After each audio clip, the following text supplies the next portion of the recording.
This meeting of the Senate Judiciary Committee will come to order. In 2006, the new social networking platform marked its debut when Jack Dorsey posted a message that he was, quote, just setting up my Twitter. At the time, Dorsey's startup, which allowed users to share short messages with their followers, was a novelty. But in the coming years, it would become increasingly an important source of news and social discourse as it gathered millions of users around the world. Twitter now plays an outsized role in politics, culture, and even in democracy itself. As Twitter has grown, so have the risks posed by bad actors looking to exploit its opportunities and the data it holds. In July 2020, two teenagers hacked into the accounts of Twitter employees, gaining access to a number of high-profile accounts, including now President Biden and former President Obama. Those two teenagers then sent a series of tweets from the accounts and scammed Twitter users out of more than $100,000 in Bitcoin.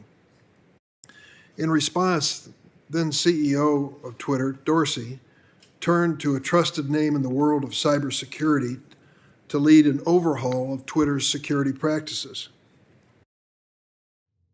And for more than a year, that's what this individual tried to do until he was terminated by Twitter and their new CEO this past January. Last month, this individual released a whistleblower disclosure detailing a number of alarming allegations about Twitter's security practices. Without objection, his disclosure will be entered into the record. That whistleblower's name is Peter Zatko, or as he's more commonly known, Mudge. Mudge, thank you for joining us. You are here pursuant to a subpoena, not because you were opposed to appearing before the committee, but so the public can hear the details of your disclosure. You've alleged a number of security flaws and weaknesses within Twitter, flaws that may pose a direct threat to the safety and privacy of Twitter's hundreds of millions of users, as well as America's national security. The story actually began in 2011 when the FTC, the Federal Trade Commission, first concluded that Twitter was playing fast and loose with user data. They found that Twitter had, quote, deceived customers and put their privacy at risk by failing to safeguard their personal information. The company was ordered by the FTC to, quote, protect the security, privacy, confidentiality, and integrity of user data. But you've claimed those changes have never been made. And more broadly, you allege that compared to other technology companies, Twitter's security standards remain woefully deficient.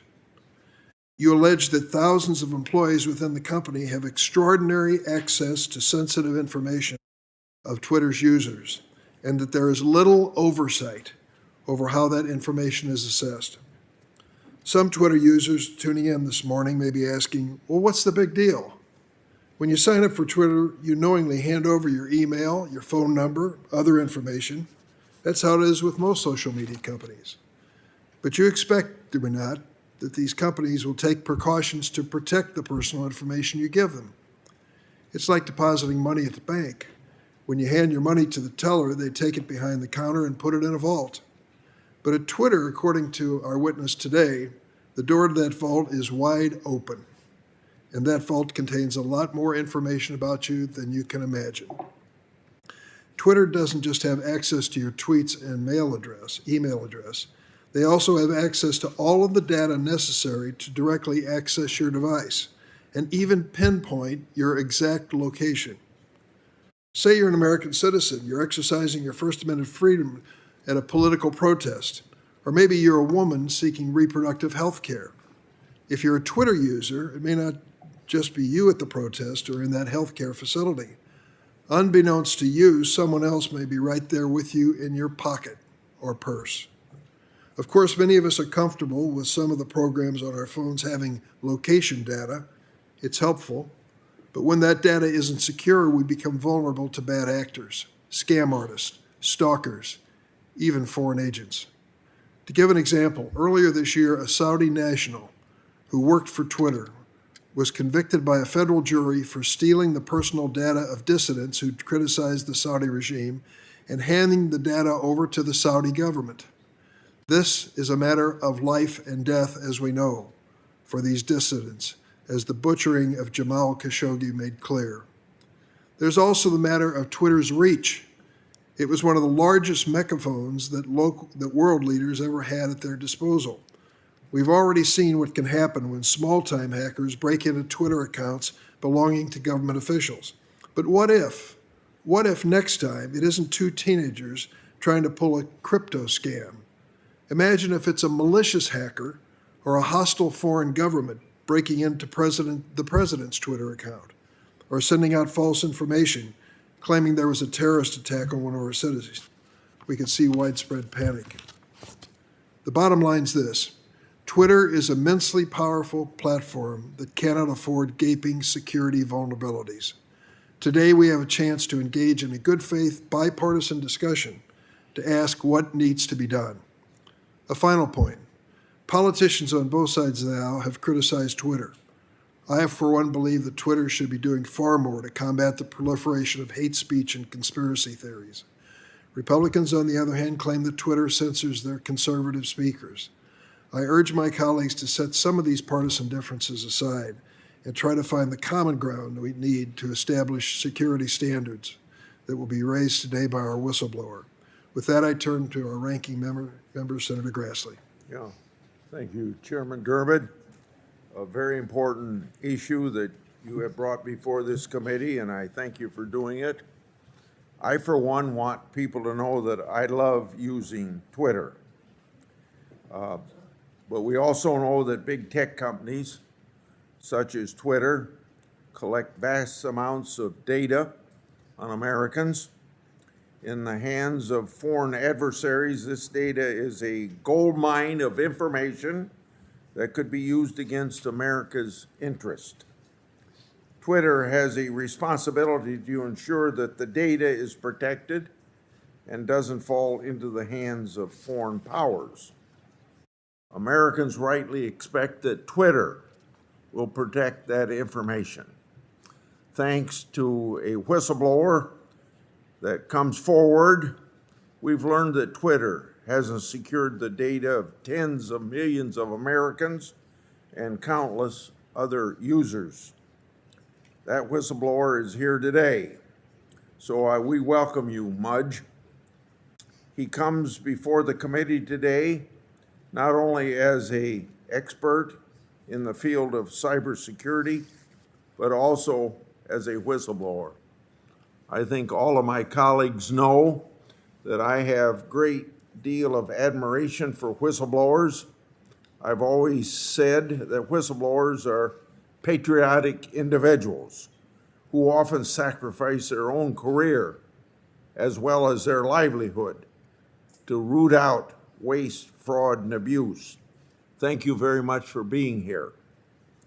Because of Mudge's disclosures, we've learned that personal data from Twitter users was potentially exposed to foreign intelligence agencies. For example, his disclosure indicates that India was able to place at least 2 suspect foreign assets within Twitter. His disclosures also note that the FBI notified Twitter of at least 1 Chinese agent in the country, a company, I should say. Based on allegations, Twitter also suffers from a lack of data security. Due to that failure, thousands of Twitter employees can access user data. That data that they don't need access to in order to do their job, yet they have access. And if foreign assets work for Twitter, that means these foreign assets can also access the data. To put a finer point on the allegations, Twitter has allegedly used data it collects and the tools it has to geolocate individuals who made threats against board members. In the hands of a foreign agent, embedded at Twitter. A foreign adversary could use the same technology to track down pro-democracy dissidents within their country, but also to spy on Americans. This has actually happened in the past. In 2019, 2 Twitter employees were indicted by the FBI.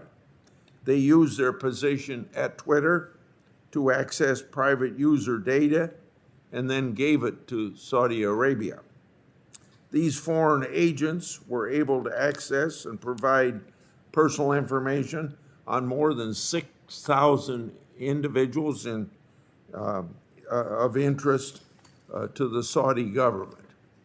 Simply put, the whistleblower disclosures paint a very disturbing picture of a company that's solely focused on profit at any expense, including at the expense of safety and security of its users. Additionally, it's been alleged that Twitter knowingly violated a consent decree that it entered into with the Federal Trade Commission 2011.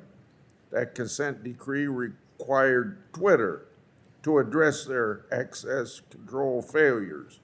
However, instead of complying with the consent decree and fixing these very serious security matters, it alleged that Twitter executives, specifically CEO Agrawal, intentionally misled Twitter's board of directors. So, I'm concerned that for almost 10 years, the Federal Trade Commission didn't know or didn't take strong enough action to ensure Twitter complied with the consent decree. This is a consent decree that was intended to protect Twitter users' personal information. As Congress considers federal data privacy legislation, I think it's very important that we draw on these revelations about how Twitter views its obligations with federal regulators. Congress should also be mindful of the FTC's ability or lack thereof to successfully oversee these important issues. Twitter also needs to answer questions about its content moderation. It was revealed to this committee that Twitter outsources a great deal of consent moderation to foreign countries. They have close to 2,000 employees in other countries whose job is to screen tweets by Americans. They also lack the appropriate amount of translators to ensure that tweets in other languages are complying with Twitter's own rules. Mudge had limited visibility to content moderation while at Twitter, so these are questions that need to be answered in full by Twitter because we can't expect Mudge to respond to them. Unfortunately, this committee will not be able to get answers about content moderation because Twitter's CEO has refused to appear today. He rejected this committee's invitation to appear by claiming that it would jeopardize Twitter's ongoing litigations with Mr. Musk. Many of the allegations directly implicate Mr. Agrawal's, and he should be here to address them. So let me be very clear. The business of this committee and protecting Americans from foreign influence is more important than Twitter's civil litigation in Delaware. In conclusion, if these allegations are true, I don't see how Mr. Agrawal can maintain his position at Twitter. Going forward, Chairman Durbin and I will continue to conduct a thorough and in-depth investigation. Today's hearing is a part of that process. Thank you. Thanks, Senator Grassley. Mr. Zatko, you will have 6 minutes for an opening statement, and then each member will be given 6 minutes of questioning to follow up. We start with the customary oath, and I ask that you please stand for that purpose. Please raise your right hand. Do you affirm the testimony you're about to give before this committee will be the truth, the whole truth, and nothing but the truth, so help you God? Let the record reflect that the witness has answered in the affirmative. And now I appreciate your attendance here, and the floor is yours. I think your microphone may need... There you go. Thank you very much, sir.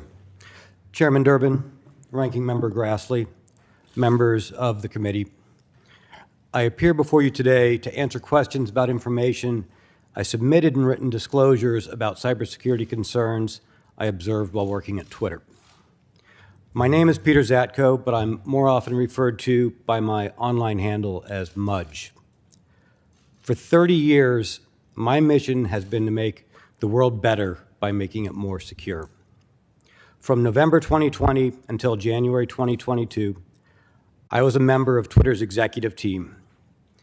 In my role, I was responsible for information security, privacy engineering, physical security, information technology, and Twitter global support. I'm here today because Twitter leadership is misleading the public, lawmakers, regulators, and even its own board of directors. What I discovered when I joined Twitter was that this enormously influential company was over a decade behind industry security standards.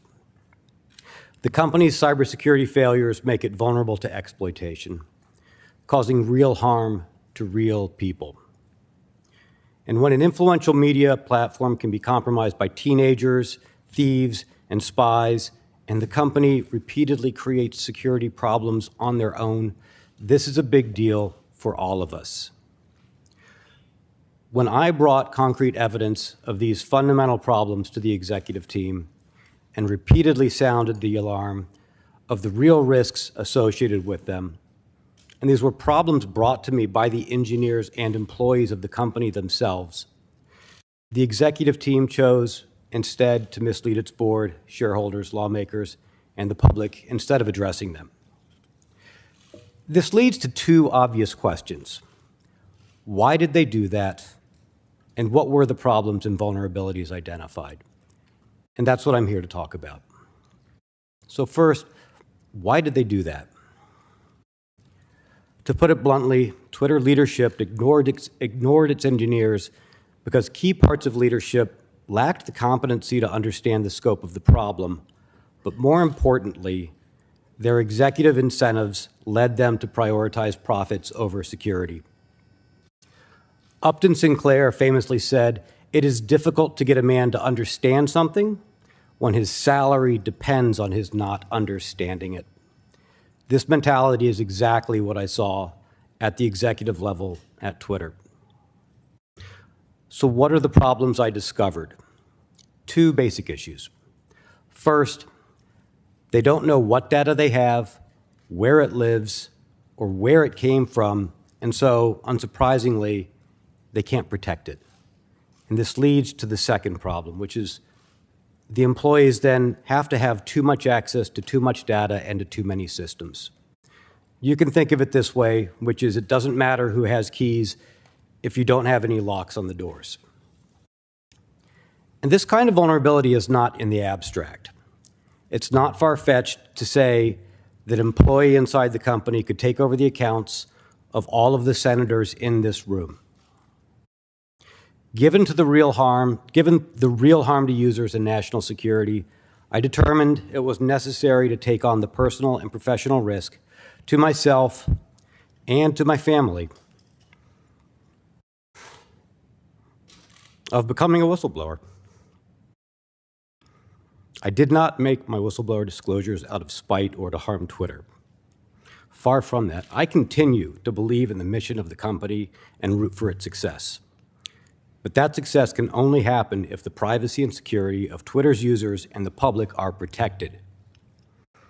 In accepting an executive position at Twitter, I made a personal commitment to Mr. Dorsey, the board, the greater public, and myself that I would drive the changes needed at Twitter to protect the users, the platform, and democracy.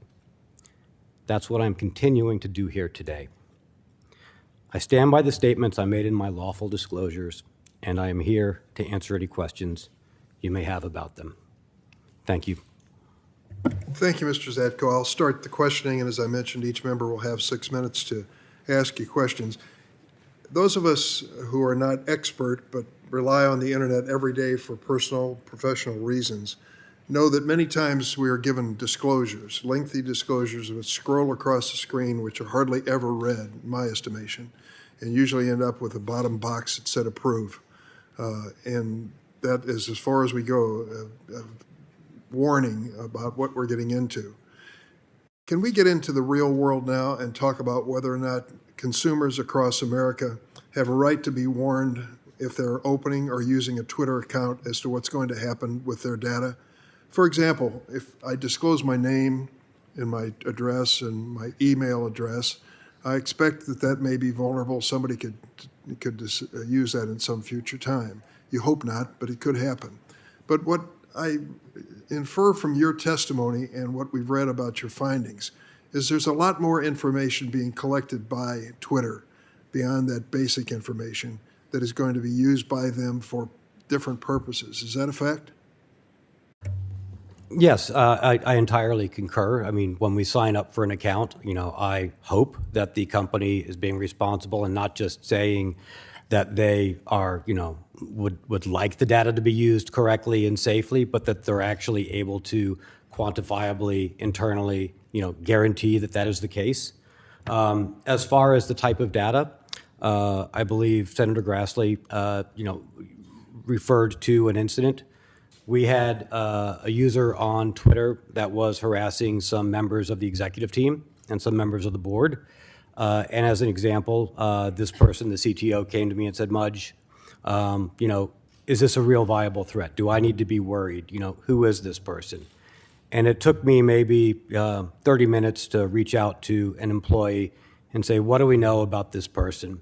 And then it only took that person maybe 10 minutes to get back to me and said, okay, here's who they are. This is the address where they live. This is where they are physically at this moment. They're on their phone. We know their phone number. We also know all of the other accounts that they've tried to set up on the system and hide. And we know who they are on the other social media platforms as well. So unbeknownst to a Twitter account user, there's access to information far beyond what you think you've disclosed that can be found. Should there be a warning? You say at one point Twitter has about 20% of its vast trove of data registered and managed, meaning the company is incapable of securing the sensitive information it collects. Tell me that is a pretty stark statement and suggests that a warning to users is that literally anything that you disclose or use the account for is traceable and could be used for bad purpose. Yes, in this case, my concern was more that Twitter didn't even know what it was collecting. And this was one of the problems because I kept looking at why do they keep having so many security incidents, the same amount, each year after year? Why are the same percentages, from the same systemic problems? Why aren't we closing on this?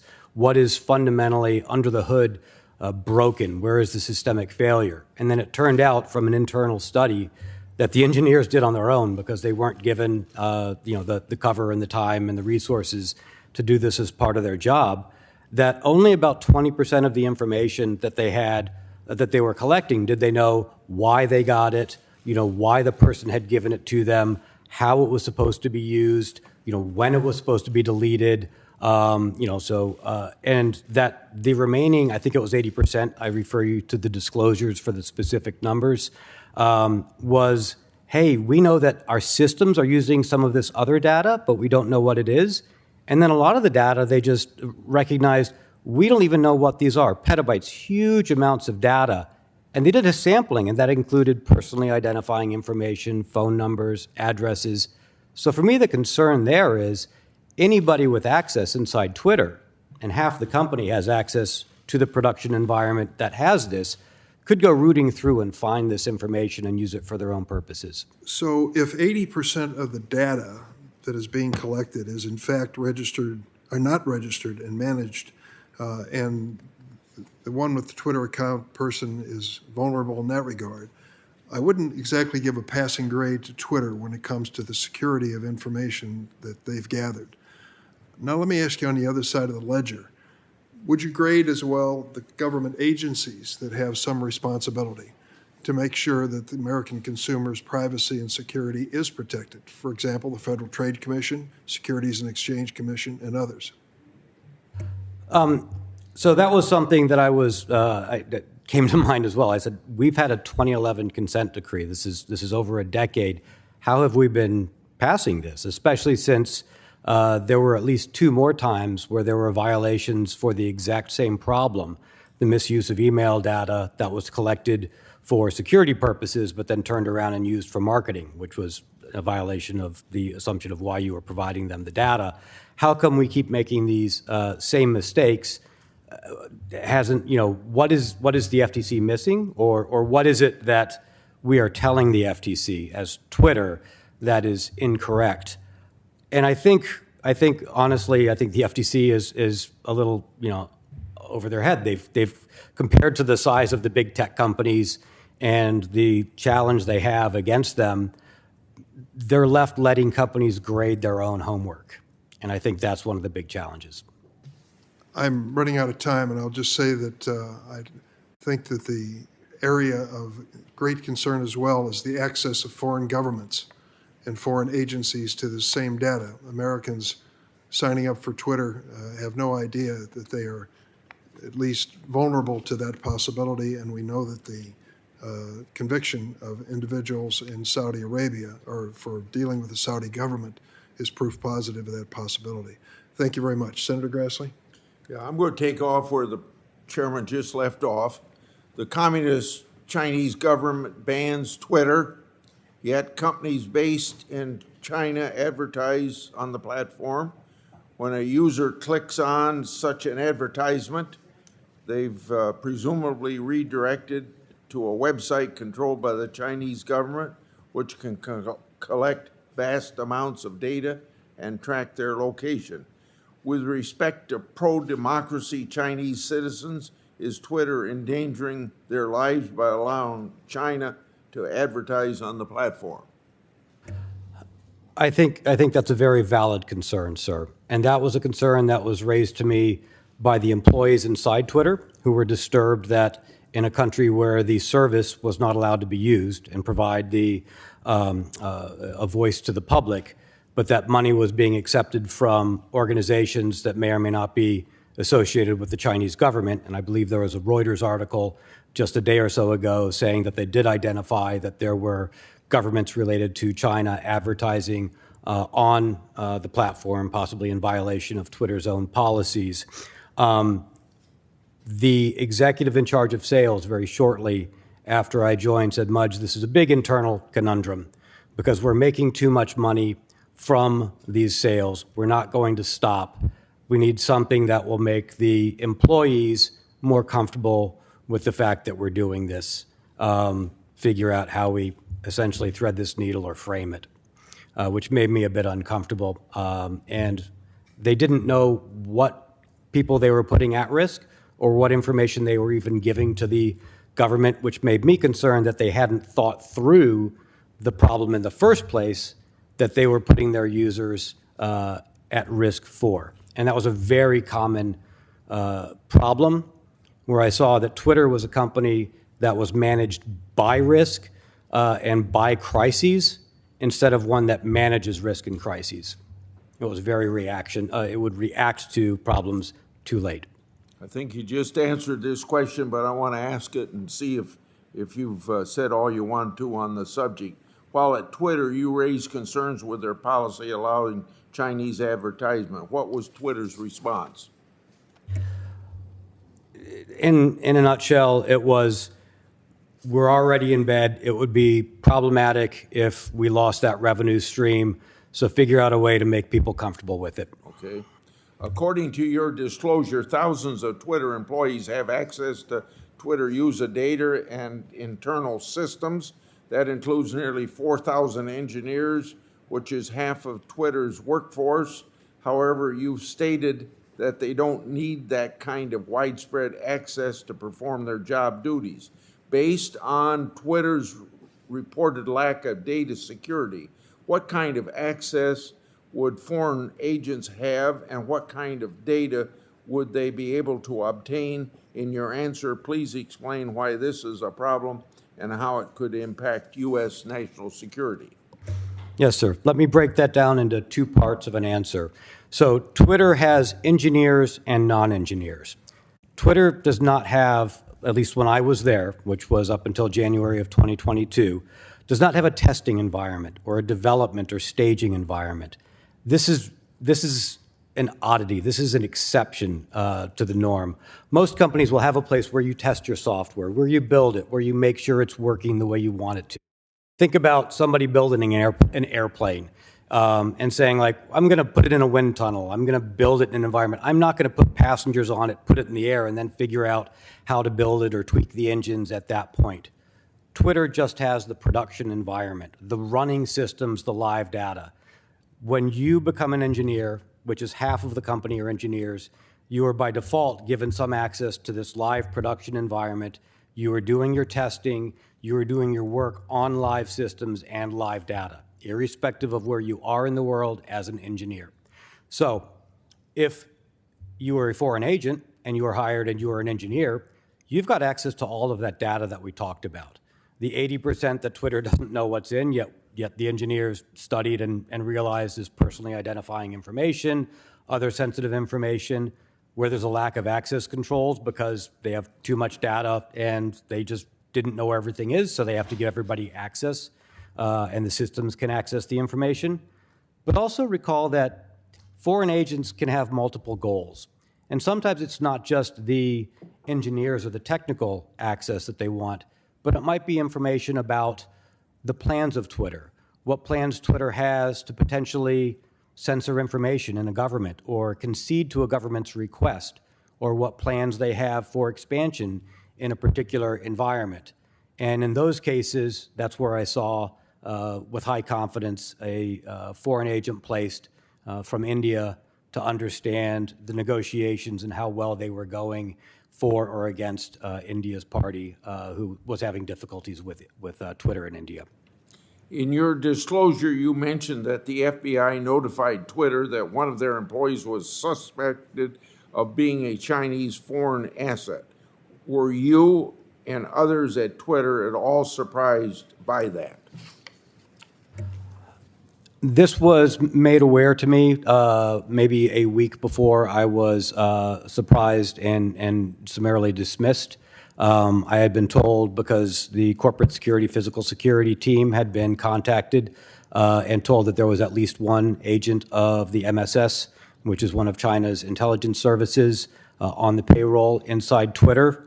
While it was disturbing to hear, I and many others had recognizing the state of the environment at Twitter, we're really thinking, if you are not placing foreign agents inside Twitter, because it's very difficult to detect them, it is very valuable to a foreign agent to be inside there. As a foreign intelligence company, you're most likely not doing your job. Thank you. Thanks, Senator Grassley. Senator Feinstein. Thanks, Mr. Chairman. On August 10, 2022, a federal jury convicted a former Twitter employee of acting as an unregistered foreign agent for the Kingdom of Saudi Arabia. While employed by Twitter, the individual accepted payments in exchange for accessing and conveying the private information of Twitter users to Saudi officials. That individual is one of two former Twitter employees charged by the Department of Justice for their efforts to provide Saudi officials with the personal information of dissidents and activists critical of the Saudi regime, including sensitive data that could identify and locate these individual users. Now the question.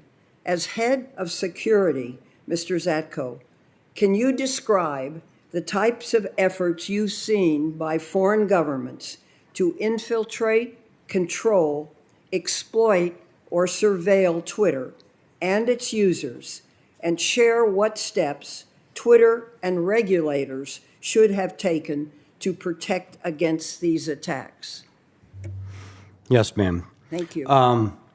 One of the disturbing things that I saw, based upon being 10 years behind where I would expect a modern tech company to be, was a lack of an ability to internally look for and identify inappropriate access within their own systems. Other than the person who I believed with high confidence to be a foreign agent placed in a position from India, and from it was only going to be from an outside agency or somebody alerting Twitter that somebody already existed, that they would find the person. What I did notice when we did know of a person inside acting on behalf of a foreign interest as an unregistered agent, it was extremely difficult to track the people. There was a lack of logging and an ability to see what they were doing, what information was being accessed, or to contain their activities, let alone set steps for remediation and possible reconstitution of any damage. They simply lacked the fundamental abilities to hunt for foreign intelligence agencies and expel them on their own. You said it was difficult to track. Explain exactly what you mean about that, what you mean, and secondly, what could be done to correct that? One of the most senior engineers in the company came to me not long after I was there and said, "Mudge, you should know that this company doesn't really have centralized logging. We don't log the activities of the systems."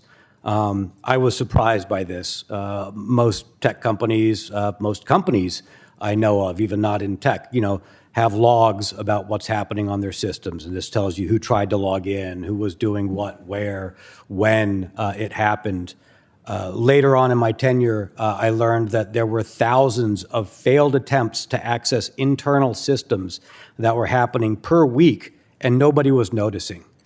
And when we brought this up, people said, well, who is it? What is it? And I said, that's what we're trying to find out. Why weren't we even being aware of this? This fundamental lack of logging inside Twitter is, a remnant of being so far behind on their infrastructure and the engineers not being given the ability to put things in place to modernize. I can give an example. Let's suppose you have 5 credit cards, and you're receiving statements each month, but only 2 of those statements give you detailed transactions, and you want to see if there's fraud on your credit cards. Well, first off, 3 of those credit cards, you're not going to be able to look at the transactions. You just know the total bill. And those remaining 2, you don't have time to go through the transactions and look for it, so you kind of wing it and say, I need all those credit cards to stay alive, so you just keep paying off the bills. That's kind of the analogy I have for the production environment and the logging situation at Twitter. So you can understand that trying to understand what an adversary inside identified is doing can be pretty challenging without logs. Have you thought about how one would design legislation which would maintain some basic necessary rights and yet cover this area? Well, I've been thinking a lot about the regulators because, of course, I was very curious as to, how was Twitter still operating like this since there was a 2011 consent decree that was aimed at addressing a fair amount of this. I noticed a few things.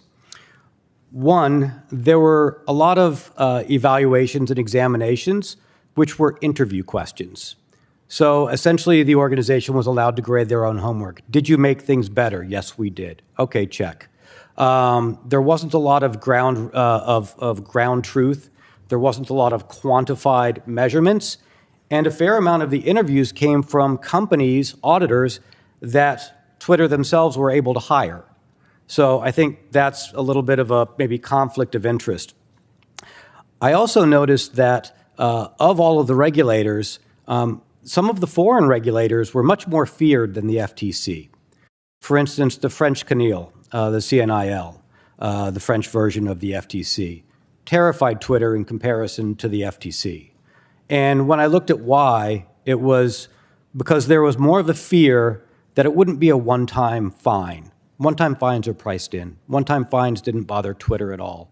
When I saw the recent amount of the fine, that was much less than we had been concerned about.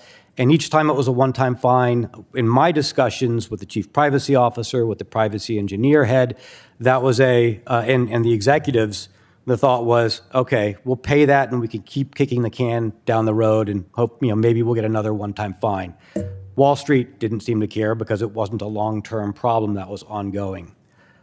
What did make these companies afraid was if there was a risk of, hey, you've mishandled the same type of data repeatedly.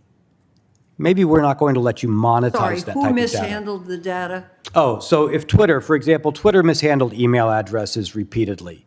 And a concern was if the FTC were to come in and tell us that we're not allowed to monetize email addresses because of our continued inability to handle them correctly, well, then we might not be on fair footings with our competitors, and that scared them and made them move. I believe something like that did happen to Facebook, which has been used as a sort of cautionary tale inside organizations. So I think the regulators have tools that do work, but they're not able to see which tools in their tool belt are the ones actually working, and they're using the one-time fines that the companies aren't really afraid of. Thank you, Senator Feinstein. Senator Lee?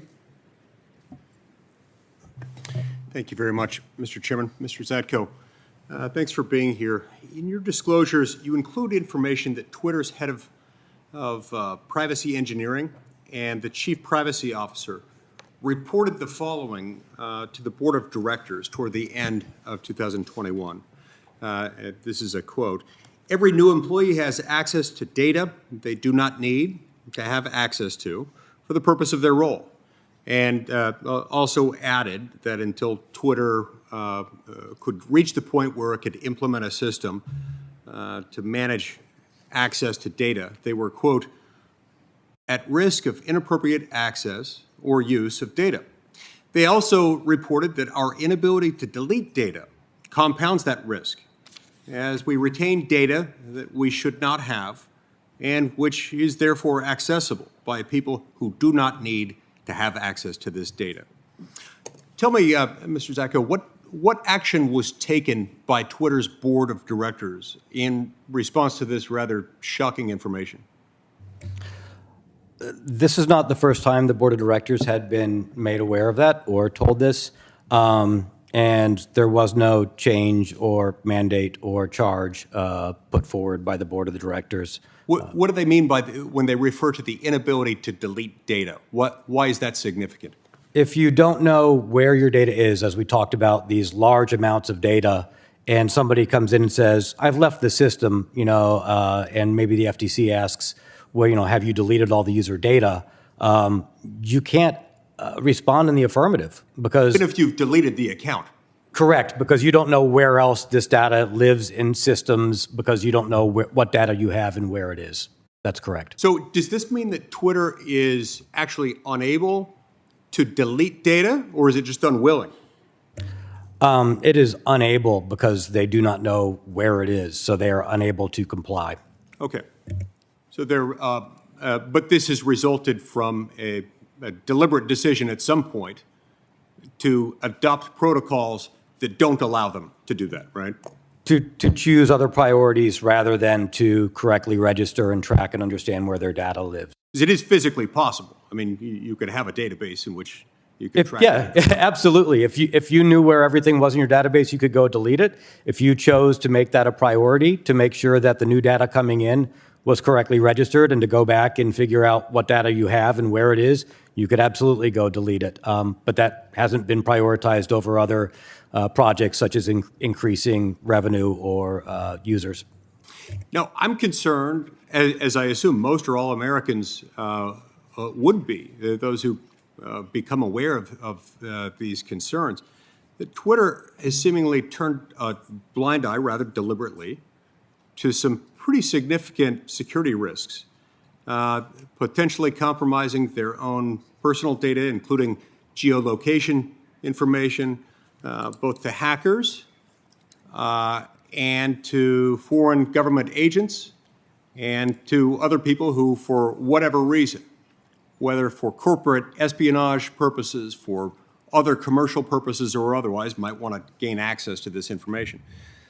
Based on your disclosures, it seems to me that Twitter's CEO is more concerned with increasing influence and profits from foreign countries than with protecting user data from foreign spies or hackers.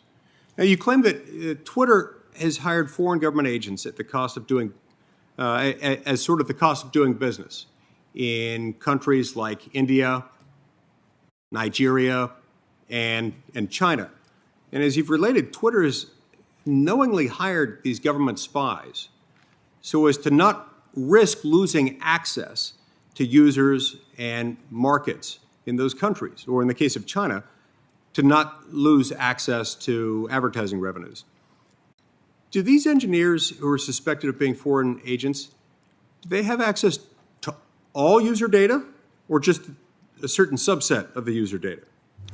To be very specific, the Indian incident was not an engineer. And as I mentioned to the other senator, I think that was put in place more to understand Twitter's intent in negotiations with the court and the Ministry of India before Twitter, to have an inside information to understand. But he worked with other people who were themselves engineers. Yes, sir. Had access to them. Yes, sir. There were numerous engineers in the Indian office. I'm sorry, I focused on that and I lost the other part of your question. So let me ask you this. Is there any way to track what data they access or the data that they share? We found that to be very difficult. We had to set up a specific small team individually to try and create a unique environment just to allow us to track and monitor and log one individual because of the lack of general logging and access control that we found would be unscalable and not reproducible should there be any other people like that. It was a lack of basic fundamental tools and access control. Okay, so I'm almost out of time, but I need to know this. Why would Twitter not create a tracking or a logging system to follow this sort of thing, to make sure that it was handled correctly, particularly given that they know that many foreign governments, like India and Nigeria and China, specifically want to access and use that data to find and root out and punish dissidents? Why would they want to do that? Why would they want to subject their own users to this kind of harm with the grave implications that it carries, especially in those countries? I think they would like to, but they're simply unwilling to put the effort in at the cost of other efforts, such as driving revenue. I'm reminded of one conversation with an executive when I said, I am confident that we have a foreign agent, and their response was, well, since we already have one, what does it matter if we have more? Let's keep growing the office. Right. Thank you, Senator Lee. Senator Klobuchar. Thank you very much, Chairman. Thank you, Mr. Zatko. Following up on that point, I just returned from Ukraine, where Senator Portman and I saw firsthand the extent of the damage inflicted by the Russian invasion. I was troubled to learn that, according to your written disclosures, Twitter's leadership recently considered agreeing to the Putin regime's request to censor and surveil Russian Twitter users. Twitter ultimately did not agree to Putin's request, as far as I understand. What can you tell us about requests made by foreign governments and the risks that those demands pose?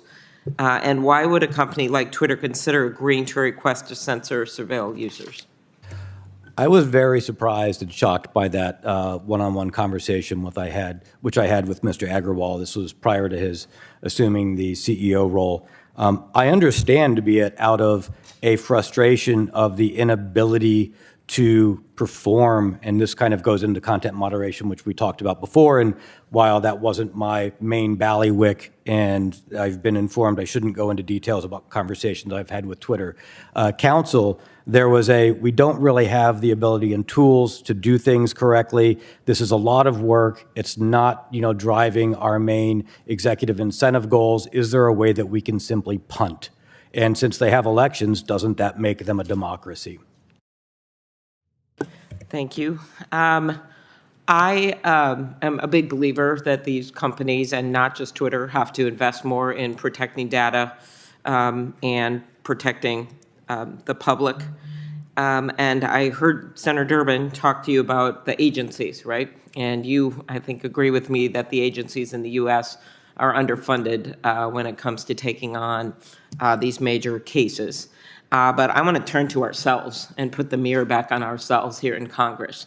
Do you think it would be helpful if we pass some privacy legislation in Congress? I think one thing that would be very helpful is that the FTC and other regulators don't have laws or rules that would create whistleblower protection programs for people while they were still in these organizations. And I think that's where, I learned a lot of information. A lot of people wanted to share the information. When I came on board, they were excited that there was an executive that was listening and that was willing to ruffle feathers, that was willing to fight for some of these things because they had tried to raise them. Yeah, I understand. think, yes. Okay. Are you aware that Senator Grassley and I actually passed a bill to change the merger fees that passed through this committee, unanimously passed through the Senate? It's now sitting somewhere in purgatory over in the House, that would allow us to fund the FTC. So maybe they would be as scary as France or some other country, and that we have been unable to pass that, or actually, despite this probably being our 50th hearing between, I'm looking at Senator Blackburn, between Commerce and Judiciary, we have not passed one bill out of the U.S. Senate when it comes to competition, when it comes to privacy, when it comes to better funding the agencies, when it comes to the protection of kids that Senator Blumenthal and Senator Blackburn have worked on. And so at some point, when we talk about the agencies, I think we better be putting the mirror on ourselves. Because I was listening to your quote from Sinclair Lewis, a Minnesotan: "It is difficult to get someone to understand something when his salary depends on him not understanding it." Could you talk about the lack of action in Congress and how that has actually created an environment where these companies feel like they can do everything from destroying our newspapers and our public good to basically not taking correct actions when it comes to hacking? So that's your world, not mine. I appreciate the efforts and the work that you're doing. What I did see is that any laws or bills passed or actions in the past, if they are not able to be quantified and externally audited by an independent viewer, get gamed a lot by what I saw inside big tech in their ability to sort of answer in an affirmative without actually doing what the intention was of the rule, law, or regulation.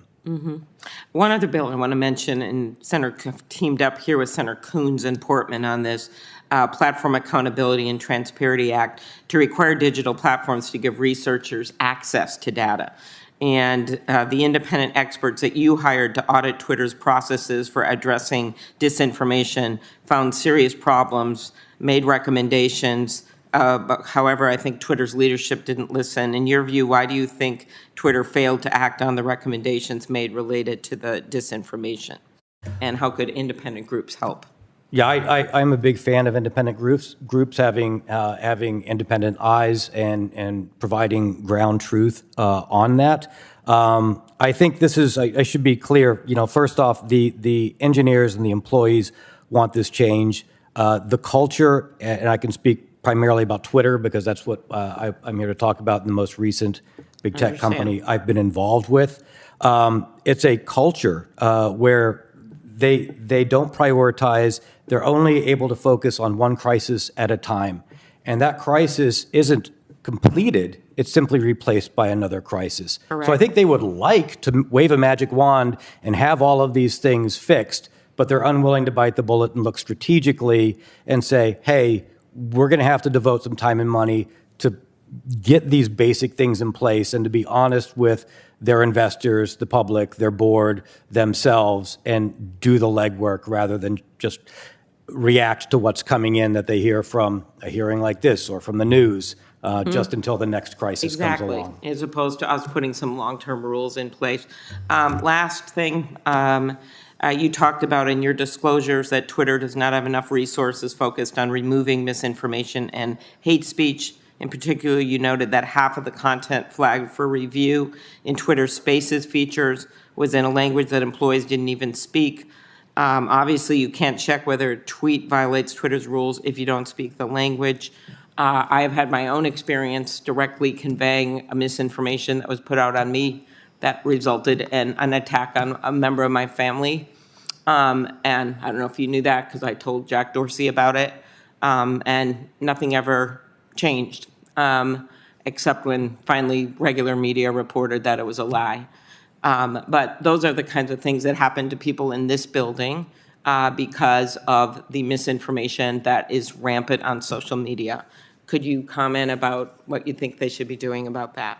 I'm very sorry to hear about that. The lack of language was stunning to me.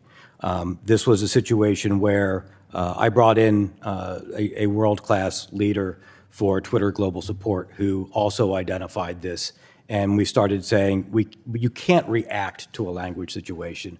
When something was happening in Myanmar, you can't wait until after it happens and then go, where are the Burmese speakers? Let's see who we can hire. Those translators are already hired elsewhere. You have to understand, 80% of Twitter has to understand, 80% of their users are outside of the United States. You can't create, a healthy environment. You can't serve the public conversation if all you can do is look at it and say, I hope Google Translate's doing the right job for me. Thank you. Thanks, Senator Klobuchar. Senator Kennedy. Thank you, Mr. Chairman. Mr. Zatko, give me 30 seconds. Well, strike that. Senator Grassley is an active user on Twitter. I'll use him as an example. Give me 30 seconds on the type of information Twitter has on Senator Grassley or someone like him.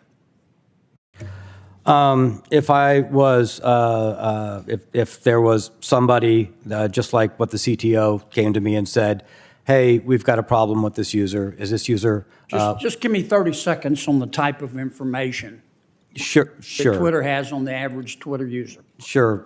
What's the phone number? What's the latest IP address they've connected from? Are there other IP address they've connected from? Is this the current email? How long have they been using that email with the account? What are the prior emails for it? From the IP address, there's a where do we think they live? Where do we think they're connected to right now? Are they still connected even if they're not actively using the information? What type of device are they connected with? What type of web browser are they using? Which brand is it? Possibly which computer? What language did they connect in it? Those are at some of the front-end systems. Thank you for that. And I'm going to be sure to understand, you're telling this committee that all of the engineers and half the employees of Twitter have access to Senator Grassley's account. Half of the employees of Twitter are engineers. The engineers are by default given some access to the production environment. If it is, from what I saw, if they wanted to root around in the data and find it, they could find it. Okay, and let me try I believe that some again. have. I'm going to be sure to understand, okay? I'm not trying to trick you. From your testimony, I understand that half of all of the engineers and half of the employees at Twitter have access to Senator Grassley's account. Is that correct? Based upon what I saw, technically, yes. Okay. And if they go into Senator Grassley's account, if an engineer does, for example, Twitter doesn't know that that engineer has done that. Is that correct? It would be difficult to find the logs showing that, is my understanding correct. Okay. So you don't have a log in and log out system? There was not an easy ability for me to find which engineers had logged into which systems and what data that they had accessed. Okay. So this engineer who can secretly go into Senator Grassley's account and get all this information, Twitter has no idea what the hell that engineer is going to do with that information, does it? Under the hood, no. Okay. So that engineer at Twitter could sell it, for example, couldn't he? I'm sorry, could what? Could sell it. Could sell access. I've seen numerous accounts on underground forums offering to sell such access, whether those are valid or not, but I've seen the offers to sell access to accounts, to delete accounts, to unban accounts. Or that engineer could just call one of his buddies and say, hey, you don't like Senator Grassley. Let me give you some information here, and you may want to use it against him. Could that engineer do that? With the access they have. Would to the Twitter underlying know data? that the engineer had done that? Not necessarily. Okay. Now, did Mr. Dorsey know all this? I did explain this to Mr. Dorsey. My understanding is he did not understand this prior to bringing me in, and that was one of the reasons that he wanted Does he me to understand come it in. now? I believe after seeing How this about hearing. your CEO? Does he understand this? I believe since he has been there for 10 years and rose up through the ranks in engineering, and he has talked to the engineers, and they have told About a them. that- yes? I believe yes. I believe How yes. about Mr. Brett Taylor from Salesforce? He's the chairman of your board. Does he know all this? He knows what I've put in my reports. I do not know whether he understands it. All right, you've got an executive from MasterCard, Mimi, I'm going to probably mispronounce the last name, Ali Mayu from MasterCard. Does this board member know that? I do not know if she knows that. Well, is this the kind of thing that a reasonable board member would inquire about? I would think so, but I've also seen that what was presented to the board was not representative. During your time there, did the board ever ask? The board did not ask these directly. No. Even after all these problems with foreign agents? Not when I was there during the board meetings. They I just did not sat hear there? that. They focused on other topics and other Yeah, priorities. right. Dr. Lee, he's a professor at Stanford. Does he know all this? Same response. I did not see any questions on this specific topic while I was there. in Patrick board meetings. Pichette, who used to be with Google. Same response, sir. All right. Patrick Pichet? Sorry. Pichet. Yeah, Patrick Pichet was the one who, when I brought up this instance, he hit the roof. He was very upset. Did and said, "This is Did he fix unstandard." it? No, he asked for follow-on information. And why hadn't Twitter fixed this? There were other priorities. It's about the money, isn't it? It's about whatever crisis and the other priorities. To fix correct. this would cost them money, wouldn't it? It would take away focus on other It'd projects. cost them money, wouldn't it? Most likely, yes. Yeah. Okay, Twitter for a while was going to go into the porn business. Did they do that? I don't know that they did that. I didn't know they were going to go into the porn business. Oh, sir. okay. Well, they were. Do you know why they decided not to? I do know that there were discussions about content, about age-related information, and the discussions internally that I heard were simply concerns about lack of tools to correctly regulate or constrain it. So it wasn't a moral issue. It was they didn't. Why didn't they go in the porn business? I do not know. Okay. Sounded like you knew a little bit about it.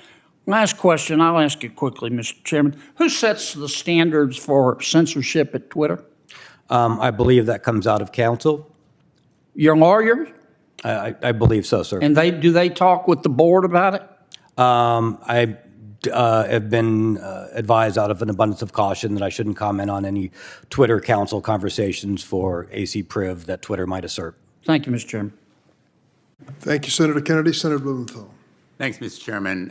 Thank you and Senator Grassley for holding this hearing, and thank you, Mr. Zatko, for your being here. Your extraordinarily insightful and significant testimony here today at substantial professional and personal risk, which is the tradition of whistleblowers, and your cooperation with me and my staff off the record in providing details that are important to our understanding, and the more of it that's made public, I think, the better.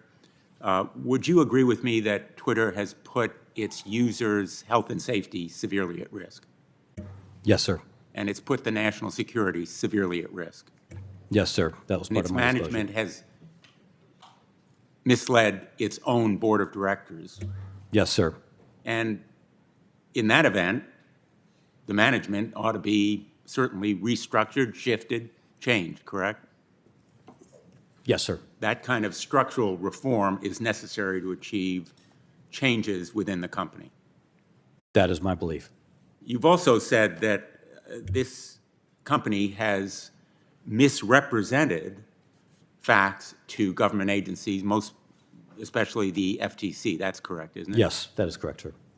And I think you shared in your complaint that Twitter management was intending to mislead as well French and Irish regulators about compliance with the consent decree, correct? Yes, sir, that's correct.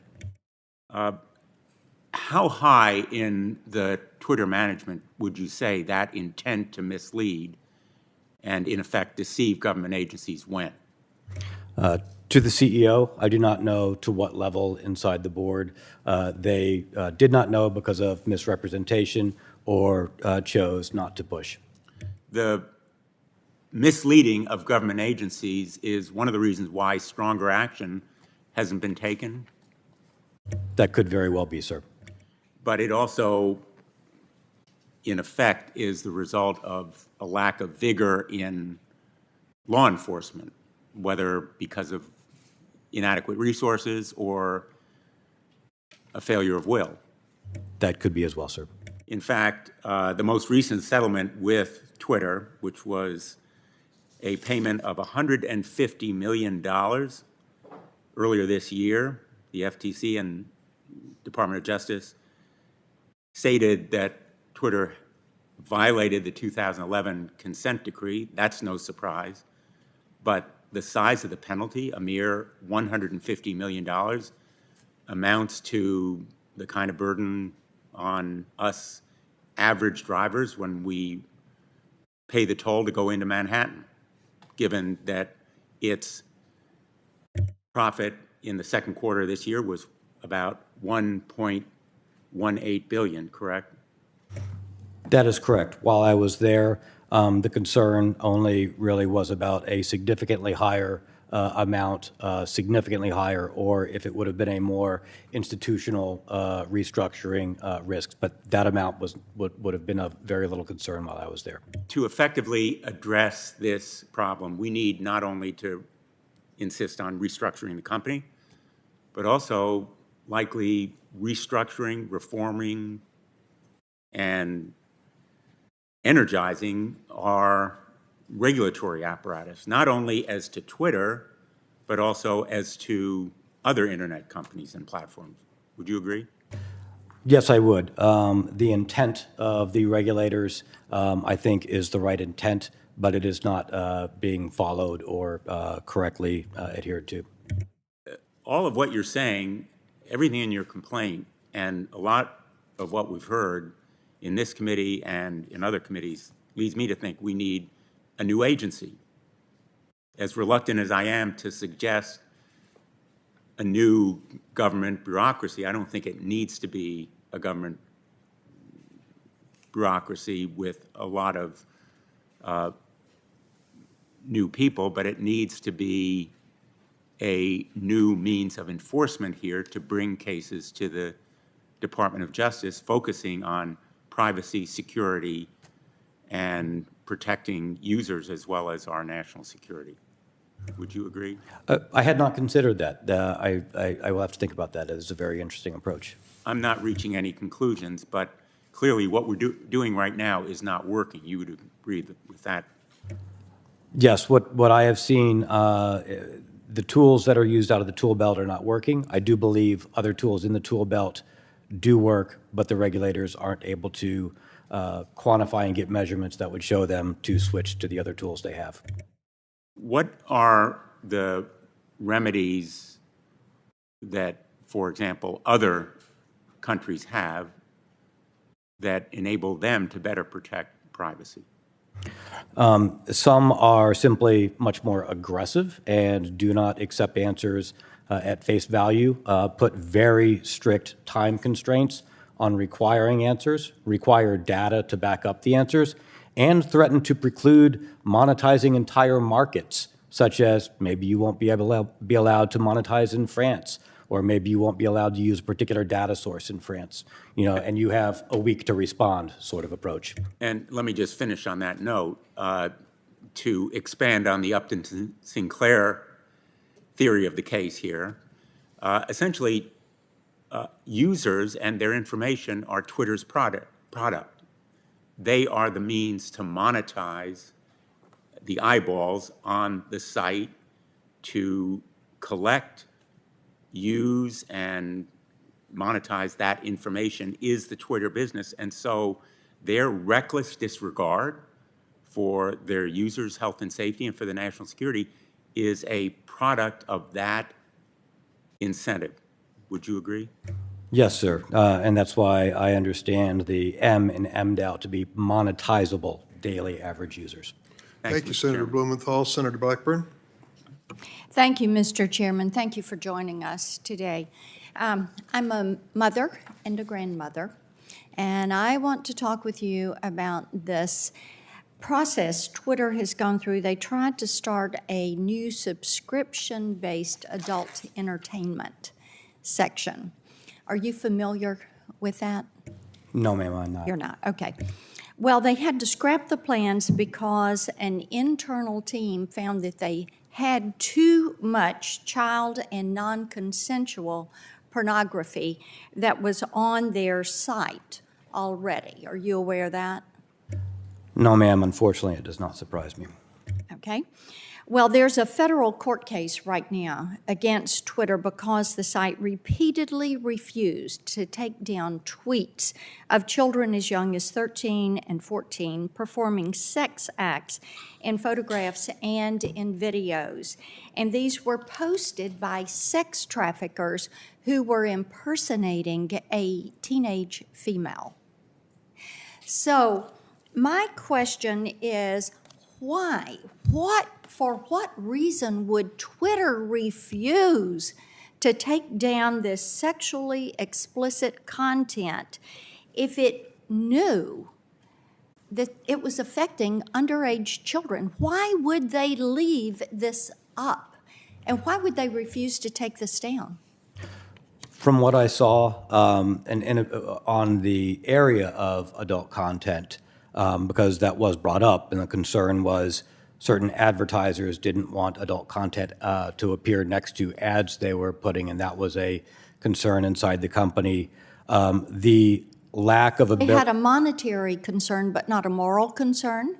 there was a, I can't speak to the morals of the people internally, but there was a concern whether or not they could even correctly identify and get ahead of this because they lacked the basic tools and the resources in those teams, and it would have to be in a reaction after things were posted and maybe brought All to their right, so attention. what do they do to police this sexually explicit material, especially when it pertains to children? Unfortunately, that was not under my area, so I don't have information to talk specifically to that. Okay. So there's not a standard operating procedure to block this, to pull it down? I believe they do have, or I was told that they have some voluntary self-tagging and self-reporting of whether you're an adult content account, but I am not aware of the other processes or procedures in the company. Let me ask you about the FTC. Senator Blumenthal was just asking you about that. Did you ever participate in calls or meetings with the FTC in which you heard specific misrepresentations made by Twitter? No, ma'am, I was not in the calls. Okay, I so got you had no briefings. direct knowledge. Well, I got direct briefings from the people who were in the calls telling me what they did. All right, so it was all secondhand. It came Correct, to from you. the people involved in the calls. Okay. Did the FTC come to Twitter and identify specific conduct or representations that concerned them? That would be a question that you'd have to ask the chief privacy officer who would have been the recipient of those outreach. Okay. Let me ask you about the issue of click-through ads, because I know that many times our adversaries will, through a company in China and specifically, the CCP will be part owner of a company. So they use click-through ads to gain access to platform user data, including China, including other adversaries, and including places where Twitter is blocked. And they're finding ways to evade the tracking and to get into these networks. In your experience, is this a typical practice that happens at the global tech platforms? Click-through ads do expose a risk that non-click-through ads do not. If you can get a user to click through, you get the information that I was describing before, the IP address, the browser. From the IP address, you can determine the IP geolocation or whether they're using a VPN or not, if that is allowed in your country. And then you can further interrogate that person's computer or get them to provide more information, maybe that they don't know they're providing directly to you, thinking it's through an ad on a service. Could this be remedied in any way? And Senator Klobuchar talked to you about this, a national privacy standard. If we had a national privacy standard, would that help to secure an individual's information online, and would it help in any way in policing these click-through ads? I think addressing in general the difference of the information or making people aware and then providing a context around when a user knows that they are providing information and what information they are providing, no longer to the service they thought they were interacting with, could definitely benefit a user. I want to ask you one thing about censorship.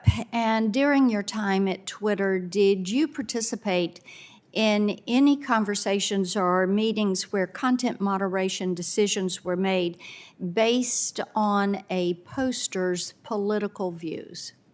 I never investigated or was or heard of decisions on that particular topic. I was focused on the crisis and fires in the areas of my domain.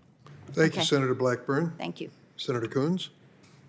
Thank you, Chairman Durbin, Ranking Member Grassley, and thank you, Mr. Zatko. Thank you, Mudge, for coming forward. This is yet another eye-opening moment for our public, for our nation, and for this committee. We know that social media and new communications technologies have empowered people across the world to connect and share information at an unprecedented scale, but we also know that concentrating all this information, all these resources in just a few hands comes with great risks. So your whistleblower complaint contains really striking allegations which shed light on several key realities, and I wanted to focus on those. The first, as you've stated in a number of exchanges with my colleagues, is that the public lacks any credible way to assess whether and how major platforms and technology companies are protecting or prioritizing user privacy. And I want to talk for a bit about a bill that I've got that Senator Klobuchar also mentioned that would help strengthen some of that transparency. And then the second, which I'll get to later, is that these platforms are a target for foreign actors, something where a subcommittee I chair is having a dedicated hearing tomorrow afternoon. You commissioned an independent report regarding Twitter's platform integrity and their ability to combat misinformation, disinformation. And that report found, and I'm quoting, Twitter's consistently behind the curve in acting against disinformation and misinformation threats. And that Twitter doesn't have the ability to measure the impact of its work to protect site integrity. What I've concluded from your testimony today is that Twitter lacked the ability to measure the effects of interventions it implemented because of decisions by management and because of the lack of a credible regulatory oversight agency and penalties. Is that correct? Do I understand your testimony correctly? Yes, sir. The inability internally came from 10 years of security and engineering debt that just kept accruing. Your complaint also details how Twitter's executive team was concerned that the report that you'd commissioned would be damaging if it got out, and that they worked to intentionally remove or modify information that might be especially embarrassing for Twitter. Is that correct? Yes, sir. I found that very disturbing. The company that I hired, with the knowledge of the other executives and the head of site integrity, which did not report to me, but that this independent organization was going to analyze and do gap analysis. The company reached out to me and said, hey, Mudge, Twitter is jumping in and making us open a separate contract and telling us not to provide you the results to your own work, to your own work. This does not feel right to us. What's going on? Right. So a lot of the information that both regulators and Congress relies on when considering how to regulate social media companies comes from the companies themselves. As I think you put it before, they're essentially grading their own homework. So the conclusion we ought to reach is the information we receive isn't trustworthy from some social media platforms. Yes, sir, that's what I experienced. So I've released a bill with Senator Portman, Senator Klobuchar referenced it earlier. We are looking for additional Republican co-sponsors. It's called the Platform Accountability and Transparency Act. It would allow external researchers to look at exactly these kinds of problems, to better understand and analyze the algorithms that drive social media and some of their practices. Would empowering researchers and mandating better disclosure help hold companies more accountable and cause them to invest more resources in site integrity? Yes, sir. In fact, I think one of the things that we learned from that study and what I am hopefully shedding light on in my lawful disclosures is just how much a gap there is between Twitter and some of Twitter's peers. And even learning that sort of discrepancy would help understand and raise the level of hygiene for these organizations and their ability to perform their tasks and the ability for us to accept what they're saying as to whether it could possibly be true or not. This also opens up enormous national security risks. As you testified earlier, there's roughly half of Twitter's employees that had unnecessary access to vast amounts of sensitive user data. As Senator Kennedy was asking you earlier, just give us a quick sense of what information Twitter might have about Senator Grassley or about any of us on this committee.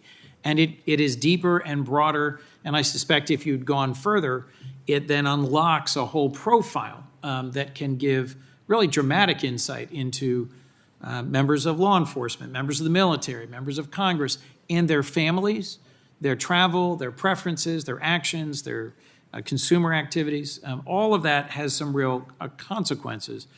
You wrote in your complaint the Indian government forced Twitter to hire Indian government agents who then had direct and unsupervised access to data. And a former Twitter employee was convicted last August of working as an agent of the Saudi kingdom. How common do you think it is for foreign entities, for hostile agencies, to successfully install sympathetic actors at Twitter, and why might they do so?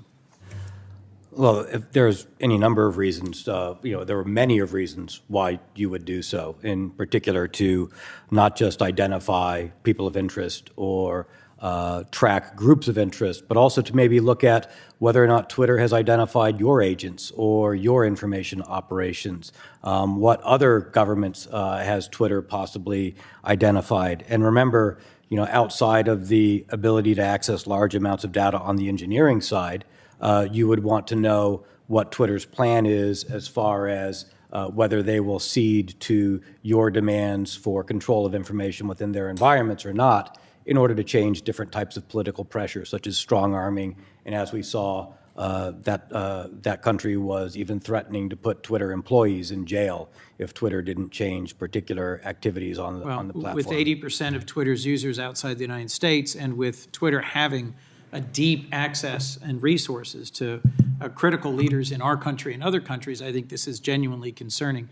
Tomorrow afternoon, the subcommittee I chair, Subcommittee on Privacy, Technology, and the Law, Senator Sass and I will be holding a hearing on how to further understand the depth to which hostile actors and adversaries are going to obtain American citizens' data, and that'll expand on a lot of the topics we've pursued today. I hope members of the committee will attend. I want to thank you for your testimony, Mr. Chairman, for the chance to participate in today's hearing. Thank you, Senator Coons. We're going to take a 5-minute break after Senator Cotton asks his questions.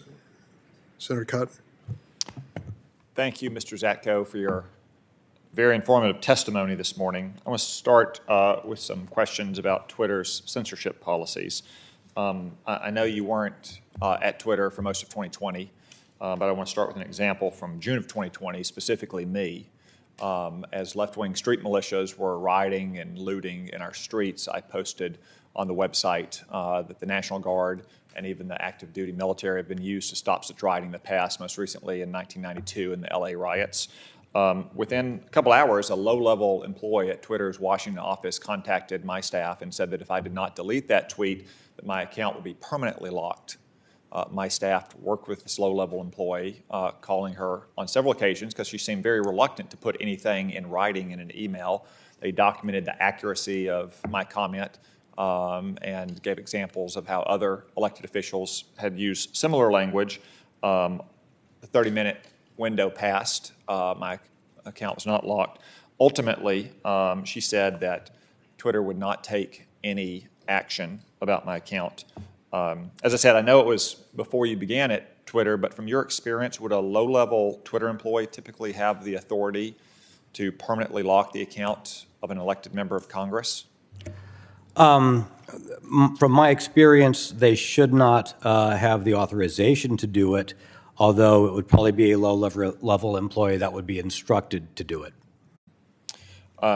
So she was likely taking direction from more senior officials at the company. Not knowing the situation, I can't comment on the specific one, but that is the sort of activity that I would see there. And I can concur that I did notice a reluctance to put a lot of things in writing on particular topics. I noticed that in the emails that Mr. Agarwal sent to you. He seemed very reluctant to put things in writing or made statements about what he was going to verbally express to the board. And yes. He apparently did not express those things. Sticking with the censorship, again, like I said, I know you weren't there in the lead up to the 2020 election, but once you arrived just a couple days after the election, you selected an outside company to do an evaluation of Twitter's censorship policies. The report that you commissioned found that Twitter's content controls are ad hoc and informal. Those are two direct quotes. And the policy decisions behind it are made mostly by a small group of Twitter staff at San Francisco, quote, frequently during a time of crisis. Is that accurate? I didn't hire them to do a report on censorship, but that was the platform manipulation organization. And yes, how you cite the report as what they found on that team is correct. When it says frequently in a time of crisis, what kind of crisis was the report referring to? I believe the report also said, and this is from what I experienced, if something was brought up in the media, if a government brought it up, if somehow it became publicly aware, or if there was, an ongoing outage to the system or some active disruption or crisis. Yeah, thank you for that, because the report does go on to say that according to Twitter employees interviewed, Twitter usually censors information, quote, only if it is flagged by reporters or news headlines, partners, which it means to include academic organizations and other social media companies or political officials, end quote. So does Twitter have special channels of communication with fellow social media companies like Facebook to discuss so-called misinformation? If they do, I believe that they would be ad hoc. I am not aware of official ones that would not have been within my organizations. Okay. What about other so-called partners like pharmaceutical companies or advocacy groups?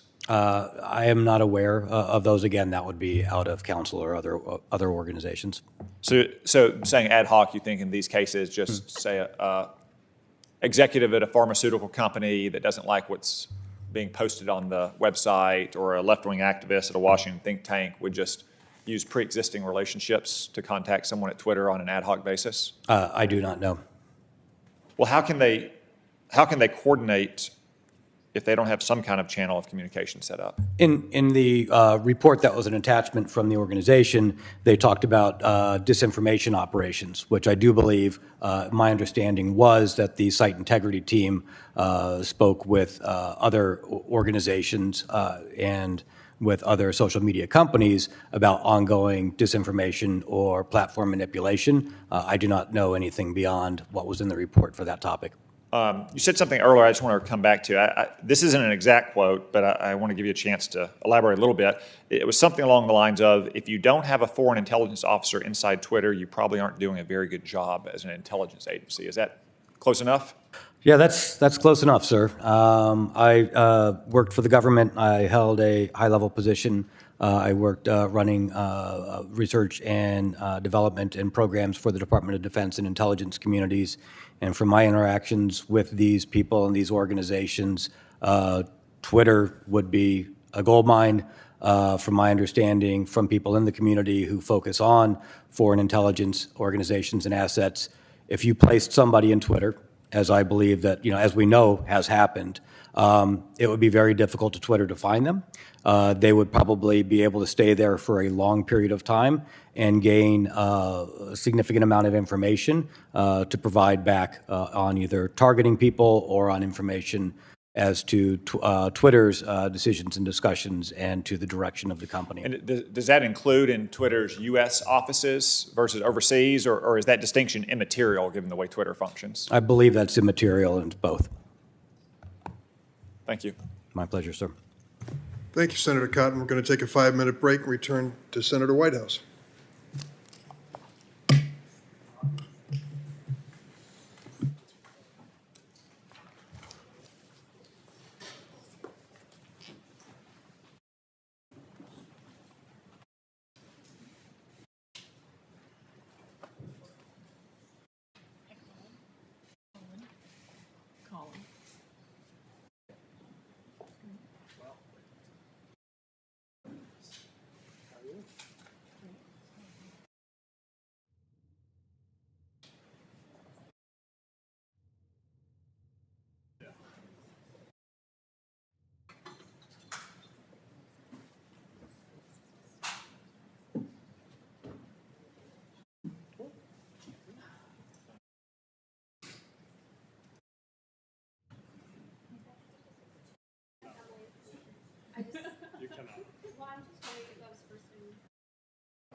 It was quoted in a manner that made it seem like.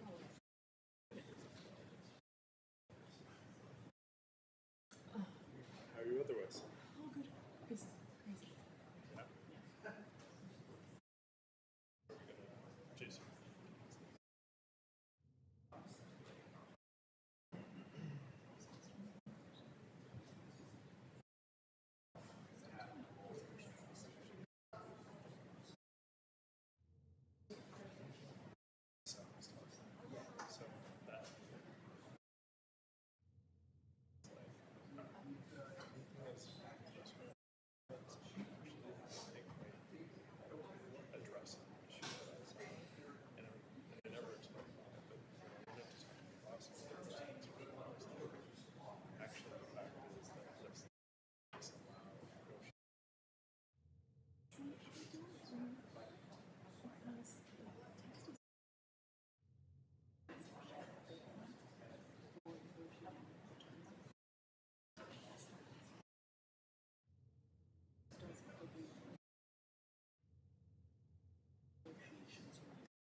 That's pretty cool.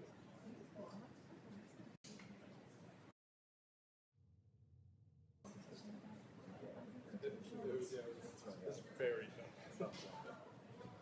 Is there one you should like? I was gonna like wave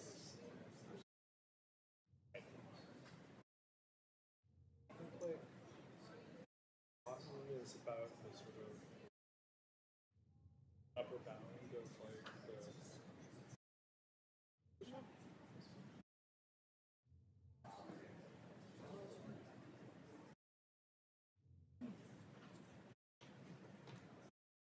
Well, but I think that might not be bad because my boss turned back to me and was like, we covered a lot of ground that Blackburn did too. And to a certain extent, is being a little bit of free. You know, like, unless he's got a specific and directly legislation story, him being that sounding board is.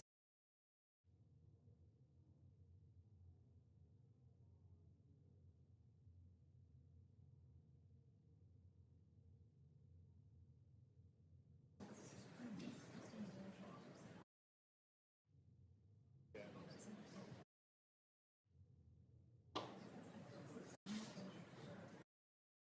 No, I actually really like him.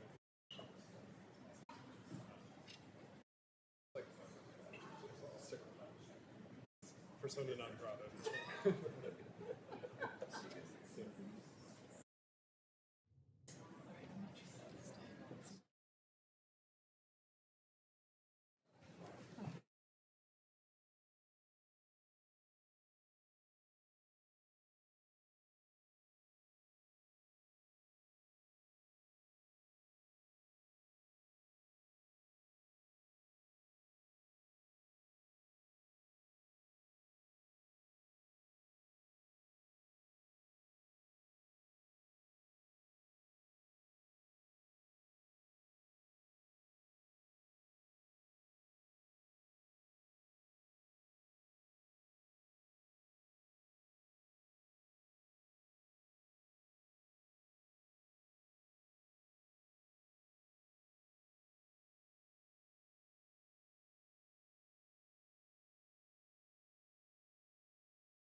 Senator Whitehouse for questions. Thank you very much. Mr. Zatko, I just wanted to follow a little bit on the repeated suggestions that you've made in your testimony that the cybersecurity vulnerabilities will expose the United States to risk and to attacks, and that Twitter's security failures threaten the country's national security. Good with that? Yes, sir. Okay. So I get hidden ad buyers. We saw the same thing with Facebook when they were taking ads with the payments denominated in rubles and not bothering to figure out that there might have been Russians behind those ads. And you've mentioned concerns about hidden Chinese ad buyers. But if we could talk a little bit more about the national security risk associated with, for instance, the unregistered Saudi foreign agent who worked at Twitter, or the pressure to hire Indian government agents. Walk us through a scenario of how an individual planted in Twitter like that could create a national security risk for the United States. And if you would, make particular reference to the fact that, at least when I use Twitter, I'm sending stuff out. It's intended to be public. So how, in that environment, can a foreign agent create national security risk of any significant nature? Yes, sir. There are several aspects to that. There's the non-public information that we have spoken about earlier today, your location, your phone number, your email address, things that aren't advertised to the world. In fact, I believe 200 million, if we want to say regular users, not necessarily from a national security standpoint. Twitter in 2020 internally assessed that they lost information on 200 million users for email addresses, phone numbers, other information like that. This is the information that you need in order to start taking over other people's accounts. With your phone number and an email address, I can hijack your phone number. I can then change your Gmail, your Coinbase, your Ameritrade, your other accounts. I can cause financial harm that way. I can then assume your identity. But more importantly, I probably want to be able to understand your whereabouts, your network, and understand, well, I'll give you an example in foreign governments, a concern, and then we can apply that to the United States. There were requests for information about members in the farmers protest. There might be organizations or groups in the United States where, once I know your home address and your home phone number, I can approach you in real life. I can put pressure on you. I could possibly recruit you. You could be a witting or unwitting accomplice. And then I could influence you or target you for influence operations in the real world. Let me just offer the thought that my home address and phone number and email address are pretty widely known, and indeed in the public domain. So how does Twitter access to that information? Is there more, or what's the difference between being able to look me up in the phone book and having Twitter access to that information? Having been in the public sector myself, yes, a lot of my information became known. There's also a lot of people who are in particular roles where that information is not known. And the targeting of them, perhaps staffers, perhaps aides, perhaps people around you influencing to build that network, which we have seen within, not Twitter, but which the U.S. and the intelligence communities have seen as part of the great game in the intelligence communities and world. Okay, so just play that out for me a little bit more, given that so much of this information is available through other channels.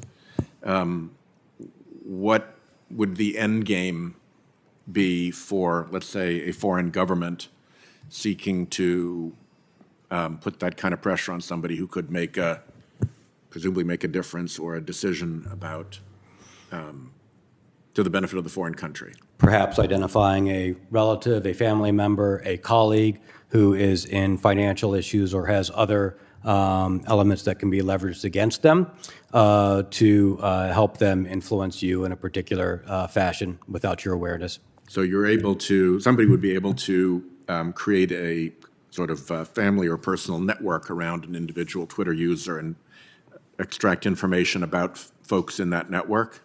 That is one particular aspect that intelligence communities are known to do. How would that take place? Through the, if somebody's gotten into the Twitter system, how do they find that out? Well, it might be used in combination with other data collection sources. For instance, one of the concerns of U.S.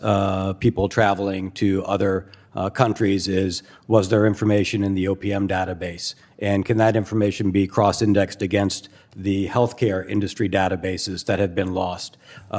Do we know that this person has a particular political bias on Twitter, and start to tie all of these things together for people of influence or access within governments or within sensitive positions? Thanks very much. My time is up. Thanks, Senator Whitehouse. Senator Graham. I'm sorry, Senator Cornyn. Mr. Zatko, I want to explore just in the next 6 minutes the kind of data that is available on American citizens that can be used for appropriate or inappropriate purposes. You're familiar with the concept of ubiquitous technical surveillance, aren't you? I can understand those words together and get the general context, I believe, sir. Yes. Basically, all the cameras that are publicly posted, data on your smartphone, you've already talked about geolocation data, the type of transactions you engage in, where your home is, how much you paid for it. Even Google Earth may have taken a picture of your home or your place of business. So there's already huge volumes of data available for whatever purposes, even above and beyond what social media collects, correct? Yes, sir. There is a lot of information about a lot of us in many different ways available through technology right now. And I dare say, I bet most Americans just can't fathom the volume of data, and that's without even getting to things like social media. For example, in 2015, I think it was, there was a hack of the Office of Personnel Management records. I think it was 22 million records of government employees, including their applications for security clearances, was hacked reportedly by the People's Republic of China. And then if people decide that they want to figure out their family ancestry and use one of the DNA testing companies, my understanding is much of the testing is outsourced to places like China, where obviously it's not secure from Chinese government access. And so when we're talking about the privacy concerns of Americans, this is not just limited to platforms like Twitter and social media, correct? That is correct, sir. I was informed I was in that OPM database and that my information and my security clearance information was collected as well. And turning to Twitter, you've already talked about the lack of what I would call protection from insider threats in the intelligence community. If you're working in the intelligence community, they have logging protocols that will determine who accesses what information, correct? So it can be audited later on to determine whether there'd been inappropriate access. That's the sort of protocols or mechanisms that were not available at places like Twitter when you worked there, correct? Yes, sir, correct. And so anyone who could get access to that information could, on top of all the information that I asked you about earlier outside of social media, if you look at the cumulative data picture, is that the kind of information that foreign governments like the People's Republic of China are regularly accessing for their purposes?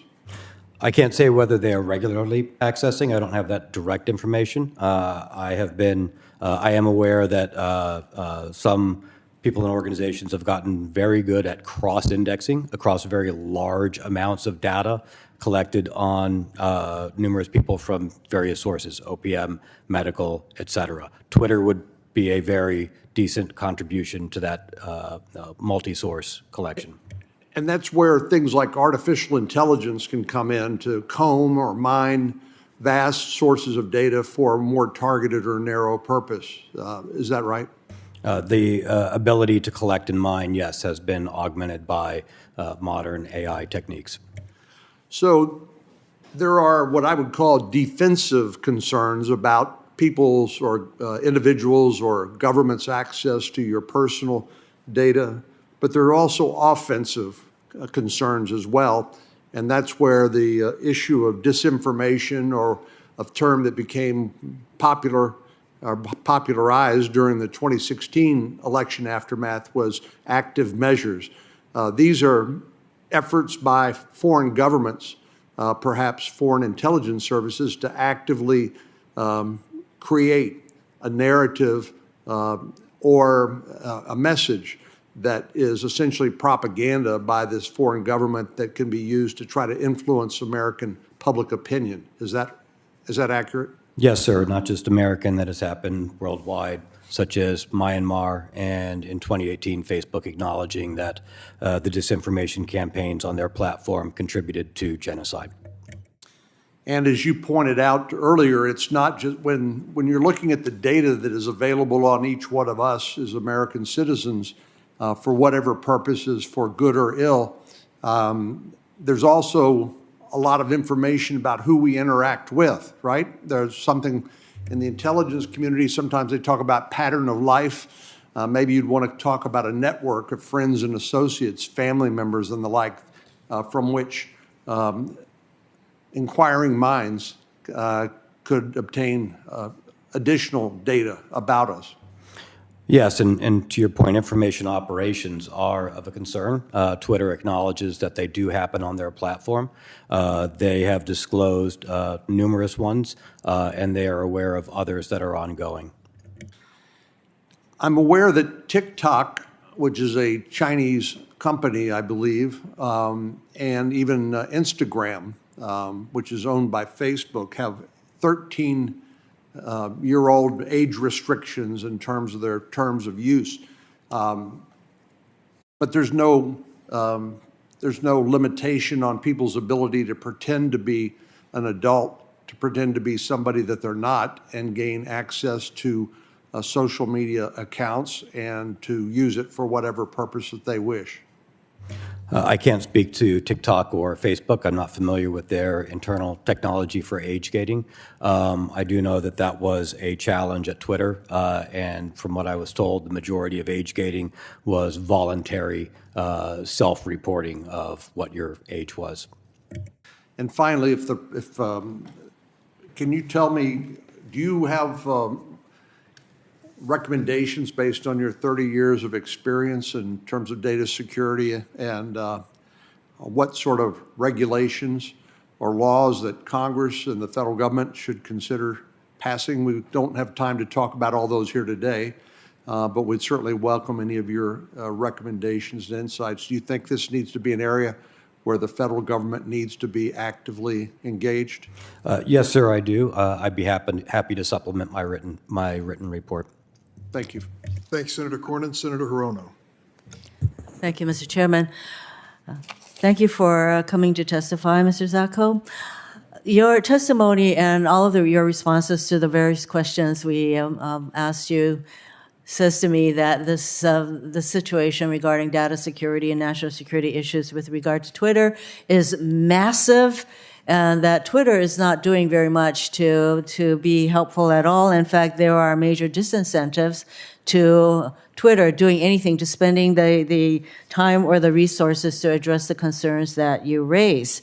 So, for example, the FTC, very out-resourced with regard to trying to keep Twitter under any kind of even a consent decree that was entered into back in 2011.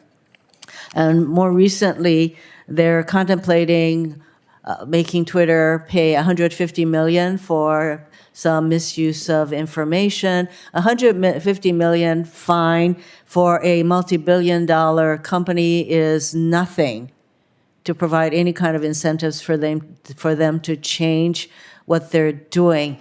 And yes, there is information out there from so many different sources, including our appliances and cars and everything else. However, Twitter is a huge, if I can call it, a single platform where one can access information. So who is going to force Twitter really to do anything? If we were to adopt some of the legislation that's contemplated, if we don't have an agency that can implement and enforce that law, then we are back where we started from. So what is it going to take to force Twitter to change its ways? Well, this starts at the top in Twitter, and you need an executive team that is willing to go in and say, the executive team themselves acknowledged, and I heard them say, we have 10 years of unpaid debt here that at some point we really need to get ahead of. They need to prioritize that. And to my understanding, a board's primary role is to make sure the right executives are in charge of the company, the CEO in particular, to make sure they are sending the company in the right direction. This needs to be a long-term incentive rather than short-term incentives for the companies, because the short-term incentives just mean that they're going to tactically run from fire to fire and not actually pay down debt for a long-lived, valuable company. So your description of Twitter, though, is they're mainly focused on the short-term monetary incentives. Who's going to force them to look at the long term? Do people need to go to prison? I mean, what do we need to do to get Twitter to, at least, from what you're telling me, they cannot even identify foreign agents in their midst? Yes, ma'am. And, to be blunt, some foreign agents will probably be pretty good and difficult to identify, but some were, in this case, not. And they're only, to my awareness, being identified when they're brought to them. They're not even attempting to. I think holding people accountable is a good start. I think that is something that people are concerned of. But you can only hold people accountable if you can measure and quantify what their targets are and what changes need to happen. And if you say, such as what I saw, Twitter needs to have a mature software security program, that's a very ambiguous and qualitative term. So holding accountability and setting quantitative goals and standards that can be measured and audited independently, I believe, is what's going to be required to change management structures and drive change in companies when it's needed, such as this. So we don't even have the kind of standards to which we can hold Twitter accountable to. Is that right? From what I saw, they were able to be answered in the affirmative without actually meaningfully making the intent of the regulators was correct. But you could then say, yes, I've done this, hold up an isolated example, and allow somebody to assume that that example was at the whole environment, knowing that you're misleading. Excuse me. So do French regulators have better standards to which to hold Twitter accountable to? My understanding is that one of the reasons the French CNIL is more feared is that they dig in technically and go towards more quantitative results that are less easy for organizations to sort of wordsmith around in their response and answers. I think that's something we can learn a lesson from. But specifically, are you sure that you discovered Twitter compromises its user data long after the users close their accounts? In fact, you stated that the accounts are simply deactivated while the data is not fully deleted. At the time of your departure from Twitter, was that the company's continuing general practice that they don't really eliminate the data? Yes, I was told straight out by the chief privacy officer that the FTC had come and asked, does Twitter delete user information when they leave the platform?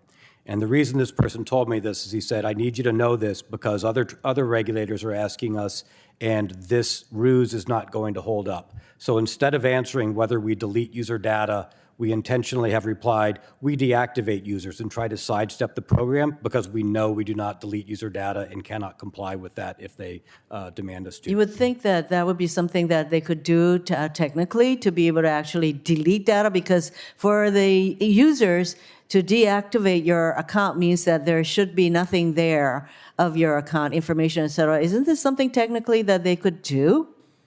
This goes to one of the fundamental root problems I mentioned in my opening oral statement, which is they would need to know what data they have, where it is, and why they got it, and how long, who it's attached to in order to do that. If they did that, which should be a fundamental expectation that I would have as a user, yes, at that point, they could absolutely delete the information. Thank you. Senator Graham's recognized for 6 minutes. Thank you very much for coming to the committee and giving us your insight. Something good will come from this. Do you believe that? I hope so. I'm basically risking my career and reputation, and if something good comes from this 5, 10 years down the road, it will have been worth it. It's and you're willing to take that risk because it's that important to you? Yes, I've been doing this for 30 years. People who know me in the industry know that, I'm willing to put it all on the line, hoping that we can improve things. Well, I'm going to work with my Democratic colleagues to make sure this is not in vain. Let me ask you a question. Do you still use Twitter? I still have an account on Twitter. I still read it occasionally. I have not tweeted since I've left. Given what you know, would you recommend that all of us continue to use Twitter, or should we take a time out? I think Twitter is a hugely valuable service. It really shapes. So no matter what you said today, you're okay with the rest of us still tweeting? I think people should look at the information they're getting off of it differently, and I think people should put pressure on Twitter and ask questions from the public as well as from the government and regulators. You're not asking to shut them down, you're asking them to get better. Absolutely, sir. Okay. Would you buy Twitter given what you know? If you had the money. Yes, well, I guess that depended on the price. That's fair enough. But I guess the reason I asked that, for the rest of us, we take what you say seriously. It's pretty unnerving. I'm going to go ahead and use Twitter, but I'll use it differently. And if nothing good comes out of this, shame on us all. So let me just tell you where I'm headed. There's no way to deal with this without bipartisanship, from my point of view. So I'm working with Elizabeth Warren, of all people. We have different perspectives on most everything. But Elizabeth and I have come to believe that it's now time to look at social media platforms anew. And we have this general understanding among ourselves that the regulatory system regarding social media is not working effectively. Do you agree with that? Based upon what I saw, a lot of things aren't working effectively. Yes, sir. Okay. The Federal Trade Commission, that's the primary regulator for Twitter, as far as we know? I do not believe that Twitter should have been able to be viewed as in compliance with the my point is, do you know when the Federal Trade Commission was founded? No, sir, I do not. 1914. A lot has happened since 1914. World War I, World War II, and an explosion of social media. Would you say, given what you know, it seems like the regulatory bodies are sort of outgunned here? In big tech, I think they're absolutely outgunned. Yeah, they're like big time outgunned. And I want people to understand, paying a $150 million fine seems to be of little consequence. Is that your testimony? In this case, absolutely. Okay, so just imagine what I just said, Mr. Chairman. A company doesn't mind paying $150 million if they can just get back on to doing what they're doing. So one of the things I'm trying to do with Senator Warren and others is create a consequence for these organizations to give them an incentive to do better. Don't you think that's where we should be headed? Yes, sir, I do. Okay. One thing that, do you have a car? Yes, sir, I do. Do you have a driver's license? Yes, sir. Okay, if you drive a car, you need a license. If you sell real estate, you need a license. If you practice law, you need a license. If you're involved in the securities business, you need to get licensed. Is there any licensing requirement to run a social media company? Not beyond, not to the best of my knowledge, sir. Okay, can you sue a social media company when they do you wrong? I do not know. Well, the answer is no. So they're not licensed, you can't sue them, and to be shocked that we have a problem is kind of naive on our part. So here's what I promise to you, that we're going to take your testimony, we're going to learn from it, we're going to create a system more like Europe, a regulatory environment with teeth, an agency that came about after 1914 with the power to deal with privacy issues, content moderation. If you're going to be in this space, you have to harden your sites against foreign interference. You have to protect your sites against criminality. And if somebody takes your content down, you'll have an appeal process outside the group who did it. Does that sound kind of like where we need to be going? Those all sound good to me, and I would hope measurable and transparent. And thank you, sir. Well, we're headed that way with my good friend Senator Hawley, who's going to join the Graham-Warren team. We're going to come up with a regulatory system to make sure that people in this space pay better attention. They have consequences if they don't change their behavior. It's long past due. Would you say that the companies we're talking about are some of the most powerful in the history of the world? I don't know, sir. Well, I'll say that. I will say that these companies make massive amounts of money. They're virtually unregulated. Their regulatory body was founded in 1914. They're completely outgunned. And under our law, you can't sue them when you're wronged. Having said all that, there's much value to these companies, Facebook, Twitter, Google. They add value to life. But there's a dark side, and we're going to address the dark side. So I will just close with this. Your testimony today has legitimized what most of us feel is a process out of control, that the regulatory environment is insufficient to the task. It's time to up our game in this country. I'm not about putting these people out of business. I'm about making them do business in a normal way and take their job more seriously. And if Elizabeth Warren and Lindsey Graham can come together around that concept, I think we're off to the races as a body. Thank you very much. What you did today will not be in vain. Thank you very much, sir. If what I've done can contribute to positive change, it will be worth it. Thank you. Thank you, Senator Graham. Mr. Zacko, thank you for joining us. Mudge, thank you for joining us. I'd like to ask you about what you encountered in terms of the corporate incentives at the top of the company. Something like pushing patches and security updates to employee devices. Cyber hygiene is not easy, but that's a relatively low-cost way to mitigate a lot of risk. And there is significant risk here, reputational risk, financial risk. So why, based upon your experience working within Twitter's corporate leadership, would the company not have elected to take that step to mitigate risk in that relatively low-cost way, or other steps like that?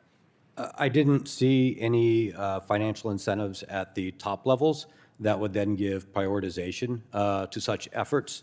In fact, I saw incentives counter to that, and combined with a culture where the company needs a crisis to operate and is driven by crises, those didn't afford time or focus, from what I saw, to do the basic security hygiene. What are the incentives against something like patching?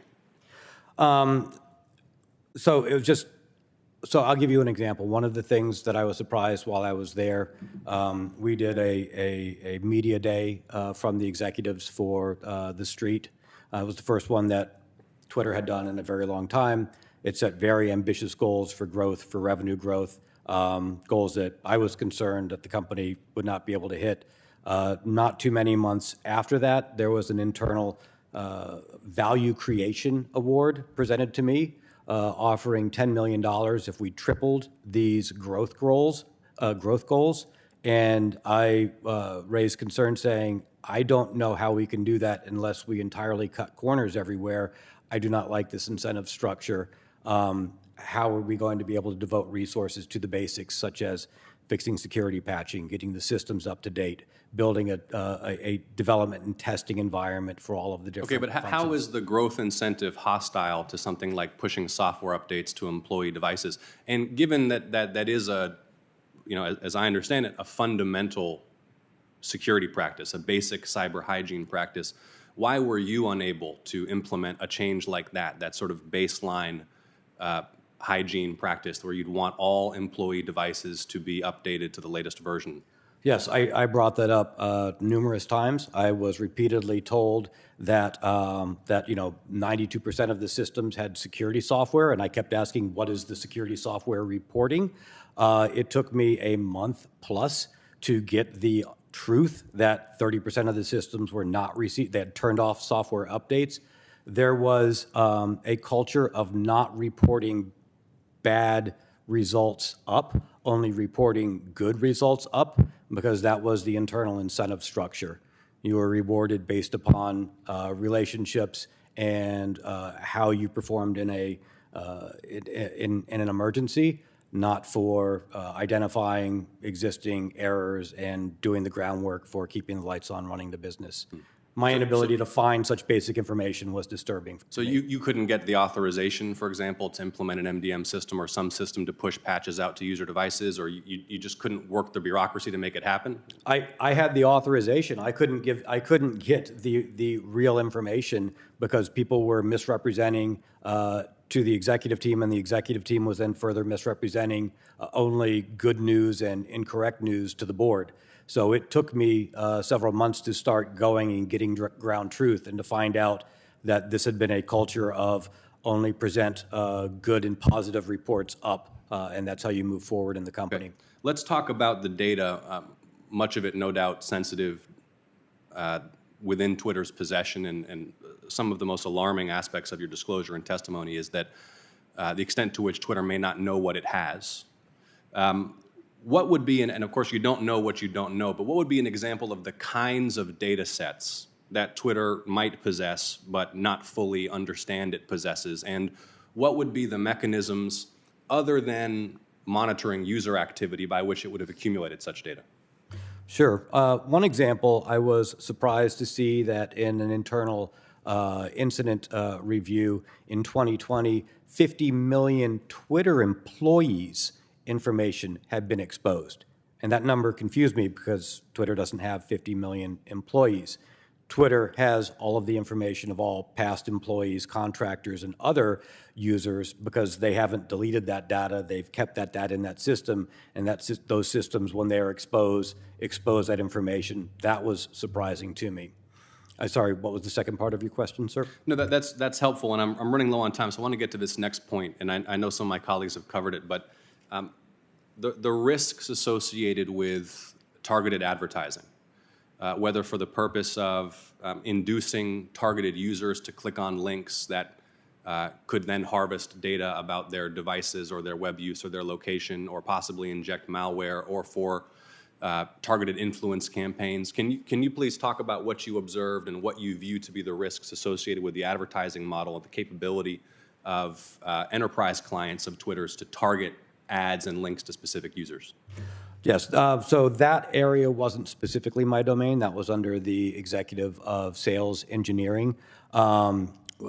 The parts that I believe are relevant were not only the additional report that we talked about earlier with the information operations, but I did see that data sets internally to the organization when I first joined, thousands of users had access to the advertisers' information, including their bank accounts and routing numbers. And when I first joined, people could change that information, and you could understand why changing the banking account information of a company such as Apple or Nike might be problematic. Final question, and then I'll yield to Senator Hawley, and I'm going to follow up with you on this one for the record as well to get as much detail as possible. But what records, documents, or technical information, with as much specificity as you can muster right now, would you suggest that the Congress should seek from Twitter to understand the extent of the alleged lax security practices, but also what data may have been exfiltrated, when and by whom, what the level of national security risk might be? What should we be seeking from this company so that we can assess the level of risk and the threat and make policy accordingly? Yes, sir. I submitted, I believe, 100-plus pages in my disclosure with data, talking about the sources of that data and providing a roadmap for investigators. I will do it a disservice trying to summarize the large numbers of sources and locations of that data, but hopefully my lawful disclosures provide that roadmap, and I'm happy to follow up. Okay, we'll review it in full and send you any follow-ups. Thanks for your testimony. Yes, sir. Senator Hawley for 6 minutes. Thank you very much, Mr. Chairman. Mr. Zatko, thank you for being here. Thanks for your testimony. Thank you. I want to make sure I get this straight. You've stated today and in your report that about 4,000 Twitter employees are classified as engineers. Is that right? Yes, sir. At the time, half of the employees, I believe there were 7,000 plus full-time employees. Got it. And that means that these 4,000-ish employees would have had access to live user data all over Twitter. They could access individual users' personal information, including their live data. Have I got that right?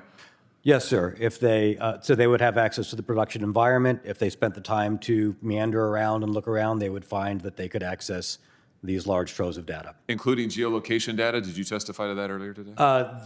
I know that Twitter has IP locations and that they do use geolocation services based upon IP addresses. Wow, 4,000 employees with access to that data. That's extraordinary. So those employees would be in a position then, if they wanted to get this information and dox Twitter users. Is that fair to say? That is a concern of mine, sir, yes. Wow. That's a significant concern. 4,000 people with the ability to dox individual users who pick up the phone and use Twitter. That's extraordinary. Have you ever seen it happen? I have seen numerous situations where Twitter engineers had to patch a problem, and I said, what was the problem? And they said, oh, engineers could tweet as anybody. The data was exposed in this part, and it was always reactionary rather in finding these wounds left and right and putting Band-Aids on them because the systemic underlying problems were not addressed, the broad access to too much information and too many systems. When you say Twitter engineers could tweet as anybody, tell me what that means. That meant a Twitter engineer understanding how the running systems and the data flows were operating could then access and inject or put forward information as I mentioned in my oral statement, any of the senators sitting here today. And have you ever seen that happen? No, not directly. Not directly. Are you concerned it has happened? Do you have some reason to believe it may have happened? The number of cases that were reported to me by individual engineers saying, hey, we found this, I'm going to try and have somebody fix it, where that was the exact problem and we wouldn't know if it had happened in the past, yes, I am concerned. Wow. I think that's pretty significant testimony. Let me make sure that I understand also just this point. A Facebook whistleblower came forward a couple of years ago now, came to me, to my office, and told us that at Facebook they at least had some policies on the books that restricted back-end developers from using or from accessing user data. Now, whether or not those policies were ever followed, who really knows? But is it your testimony to me that Twitter had no similar policies in place that would have restricted these 4,000 engineers from accessing user data in this way? Not technical enforcement, technical policies that were enforced. I did see basic policies such as, hey, you're not supposed to access inappropriate systems, but I also saw policies saying that your work laptops should only run in the following setups, and I was aware that I don't believe any of the laptops were in compliance with those policies. None of the laptops? Based upon the policy that I read, I do not believe any of the laptops were in compliance with that security policy. Zero in compliance with their policy. That's extraordinary. Let me ask you about this. That same Facebook whistleblower told us a couple of years ago now that Twitter's content moderation staff routinely collaborated with content moderators at Facebook and Google. Is that true to your knowledge? Do you have any information about that? That would be in a team under counsel, and I wouldn't have firsthand knowledge of that. Are you aware of any Twitter policies that would have prohibited coordination on content moderation between Facebook, Google, and Twitter? Not to the best of my knowledge, I am not aware. Okay, so it's eminently possible, is what you're saying. Yes, sir. Let me ask you about this. Are you aware of any communications regarding content moderation with Twitter staff and the United States government in your time at the company? I'm familiar of the conversations that happen through Department of Homeland Security, the traffic light protocol, where there are messages sent out to organizations about threats that maybe the FBI or other organizations had insight into. So earlier this year, documents that we obtained from a different whistleblower at the Department of Homeland Security exposed that the disinformation board that the Department of Homeland Security set up, that first on the disinformation board's list of companies to meet with was Twitter. And they had an extensive memo which, by the way, is public information now. We've released it. You can go and look at it. But they had a memo prepared with notes for this meeting with Twitter, talking about cooperation in content moderation and, frankly, in monitoring Americans' speech. And now we know that thousands of Twitter employees have access to that.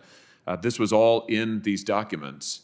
I guess my question to you is, and I know you weren't in those meetings, but why do you suppose that the Disinformation Board had Twitter first on the list of entities to come to talk about coordinating, monitoring American speech?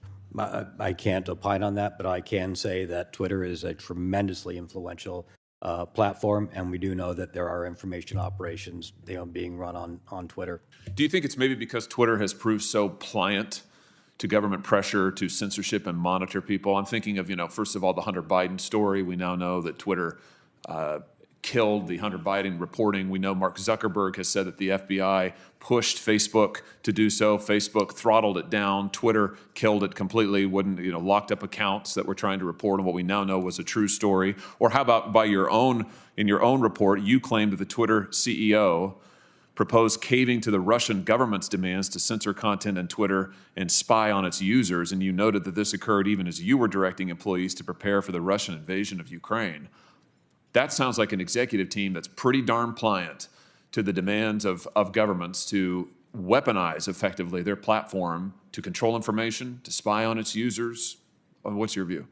I wasn't there when the Hunter Biden issue happened, and I don't have any information on that. I wasn't briefed into it or involved in any of the investigations. The CEO was the CTO at the time when he proposed to me that, hey, what do you think about, why don't we just let Russia perform their own moderation? They're a democracy, so why shouldn't we let them do it? I didn't know what to think at the time. But then, sir, I was a little flabbergasted. Well, I think I know what to think.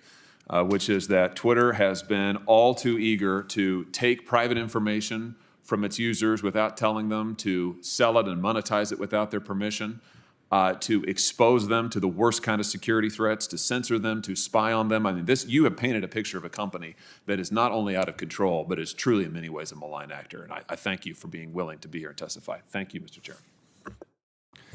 Thank you, Senator Hawley. Thank you for appearing before the committee today. The hearing record will remain open for 1 week for submission of materials for the record. And with that, this hearing is adjourned.